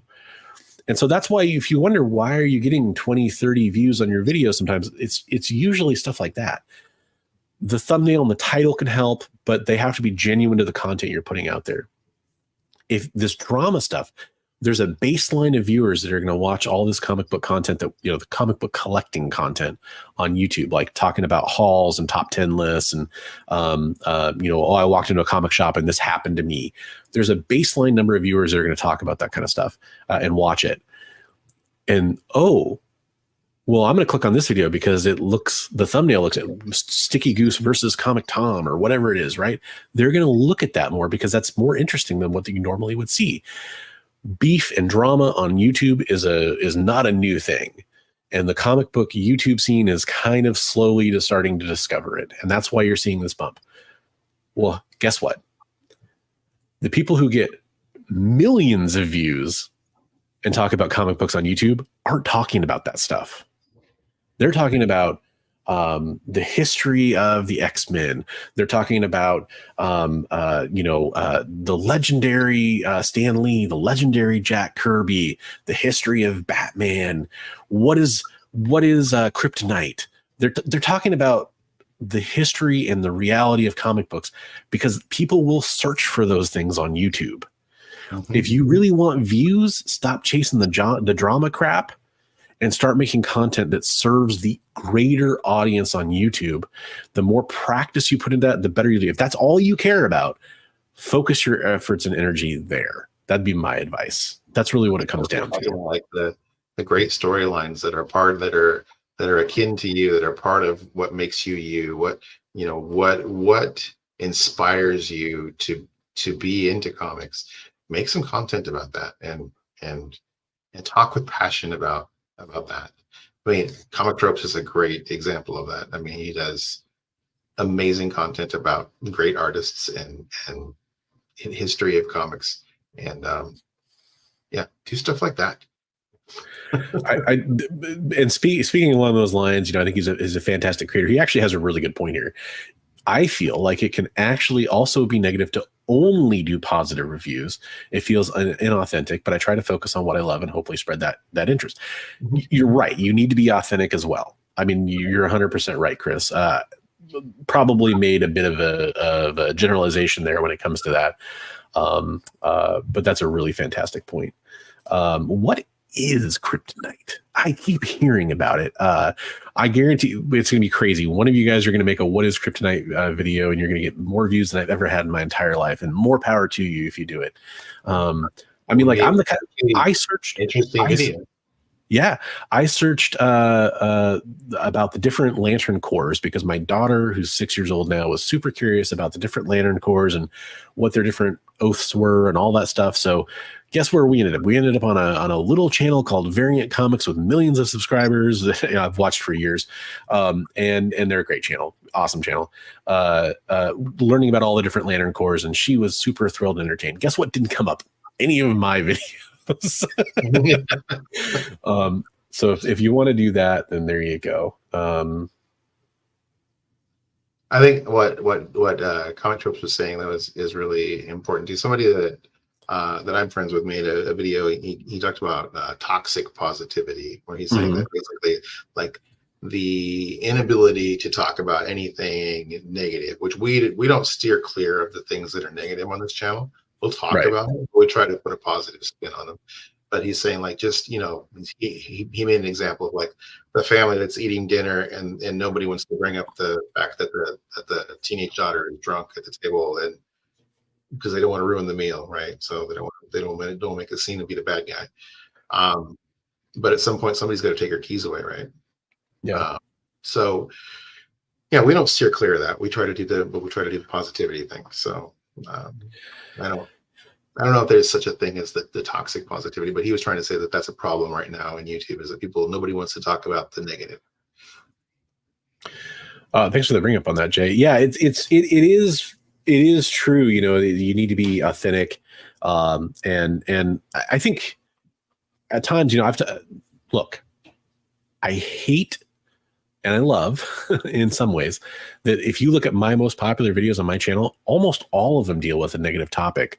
People being ripped off, people being scammed, me potentially being scammed on a couple of things. But in those videos, I've not been perfect at it. I've not been super successful at it, like in a complete way. I have tried to, at the very least, you know, educate people, present the facts as clearly and best as I can, point out the devil's advocate approach, which is why it's a big part of the reason why that old show is called Devil's Advocates, because that's something I do all the time. I'm a devil's advocate. I like to look at things from the other side. So if I'm talking about something and I say, you know, this happened and it's really negative, I might say, oh, but actually one good thing that came out of it, or one good thing they did, you know, I try to point that out, because if you make a video and it's all the negative stuff, you're not presenting the whole picture. If you do a comic review and you don't really like the inking on it, and you don't mention that, you're not really presenting the whole story. For example, you could love the comic book and just wish the inking was better. That's okay. It's constructive criticism. How you say it is what matters, right? So. Yeah. No, I totally agree. Pop sequentialism is pointing out some deep lore. Wow, yeah, that's some deep lore. It would have been really fun to have Nerdy Girl on and do that interview. But hey, you know, if you want, go check out Keep It Thorough. Ended up doing the interview with Nerdy Girl that almost was with Matt and I doing that with Nerdy Girl. That would have been fun. It would have been interesting. I think it would have been revealing in a good way. Comic tropes is almost, and this is great. Let's kind of palate cleanse a little bit. It's almost October. If money was no object, what would everyone cosplay as? Ooh, there's a great one. I love this question, and I think we will kind of probably ride out after this one. But what about you, Bigby? Who would you? I mean, now I'm gonna assume it's the Thing, probably. You like hold up your Fantastic Four #1 and be like, "I'm the Thing. It's clobbering time," and beat up your Fantastic Four #1. You gotta be like, you gotta be faithful to your body type, right? So I'd probably try to go like as the badass Santa Claus from what's that movie? Violent Night? No, oh, well, there you go. But no, the one with the Jack Frost, and they were all kind of like superheroes, but he had the tattoos, naughty and nice, on each arm. And I don't think I know this one. I'm now super curious. I'm gonna. Yeah, they're almost like, but yeah, Jack Frost turns out everybody thinks he's a kind of a fly by night, kind of just he never takes anything seriously, and it turns out he's like this tragic character. It's a great movie. Ooh, that's cool. Rise of the Guardians, maybe, is that the name of the movie? Oh, yeah. So anyway, yeah, it could be like a badass Santa Claus. Nice. Like the Santa Claus for Fortnite. I think I thought it would be really cool to do Hellboy. True to your body types. Yeah, I mean, I could pull it off. The trench coat could hide a lot. My daughter asked me if I wanted to go with Cyclops earlier, and I thought that was a real compliment. But boy, Slim and I are not adjectives that I put in the same sentence. Kids see us in the best light, though. Kids see us through. Yes. And that was very awesome. We'll never be able to see ourselves through. Yeah, I could definitely do like a casual Cyclops cosplay with just like a visor, the red glasses. Man, I really wanted those. Were they Oakley 20s or Romeos? I can't remember what they were. I really wanted the Oakleys he wore in the James Marsden that he wore in the X-Men movies. That would have been fun. No, K-pop, you are 100% right.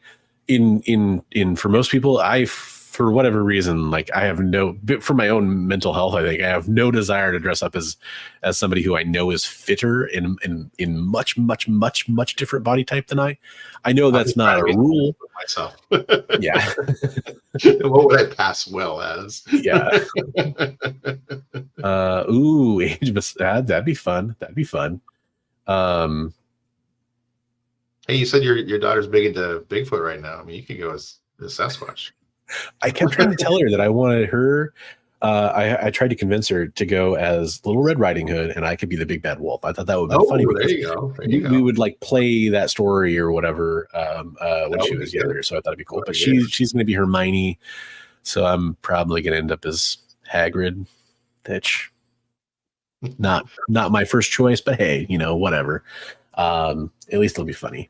I can see that though. I mean, you got the beard going on and everything. Yeah, and K-pop, again, you're bringing up great points. This is like a me personally thing that I prefer.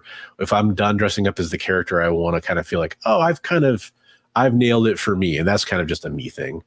Yeah, I didn't mean it to like shame anybody at all. No, I was talking about me personally. Like, what can I pull off? Actually, figure drawing. If we ask Frank Cho, he might have a different opinion on this because he's obsessed with Sasquatch, and I feel like he thought he had a Sasquatch encounter with me at Washington State SummerCon. I'm looking forward to that book he's supposed to be coming out with. I know. I'm excited. And so does Sasquatch. We can all be. Oh, I know somebody who made their own like Lego head at a party I went to back in my 20s when people took Halloween really seriously, because they wanted to get super toasted at a party. I don't know why people cared about Halloween so much, but they did. He made like his own Lego head, and it was so awesome. He did such a good job. I figure your eyes put there. Aren't you actually a dashing Sasquatch?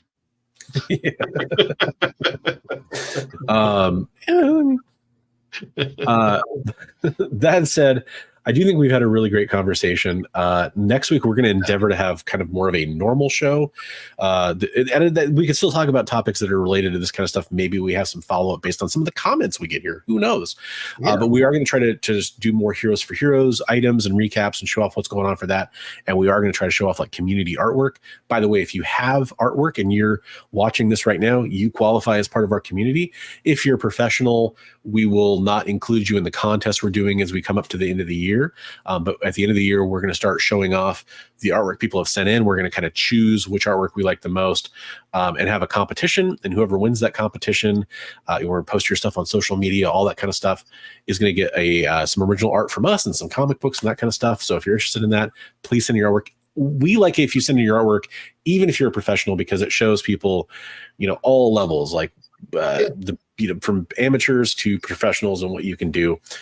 We've had some great professional art and some fantastic artwork from people that watch the show. So we'd love to see it. Unprofessionals are welcome as well. Yeah, exactly. 100%. Ooh, Fin Fing Foom. Yep. There you go. I could do the Incredible Bulk. I could do that. But yeah. So we'll be back next week with a show that we went a little long this week, but I think it was an important topic and I didn't want to cut the conversation short. Thanks everybody for being mature and awesome in the chat. I know it's a sensitive and real topic. The last thing I'll say, if anybody does out there have any kind of mental health issues, some negativity you're dealing with in your life, you can always feel free to reach out to me. Not that I'm necessarily the best resource to help you, but I'm always willing to talk to somebody if they need to talk about anything, that kind of stuff. Hit me up on Instagram or go join my Discord and DM me through Discord or whatever. Links are down below for all that stuff. Email, whatever you want to do. Reach out. I'm open to. Yeah. Just hit me up on the DMs for sure. Absolutely. So with that said, thanks everybody for being part of a great show. I had a really good time with everybody here, and we'll see you back next week, Monday, 8:00 for the next episode of Best Coast Comics. Have a great night, everybody.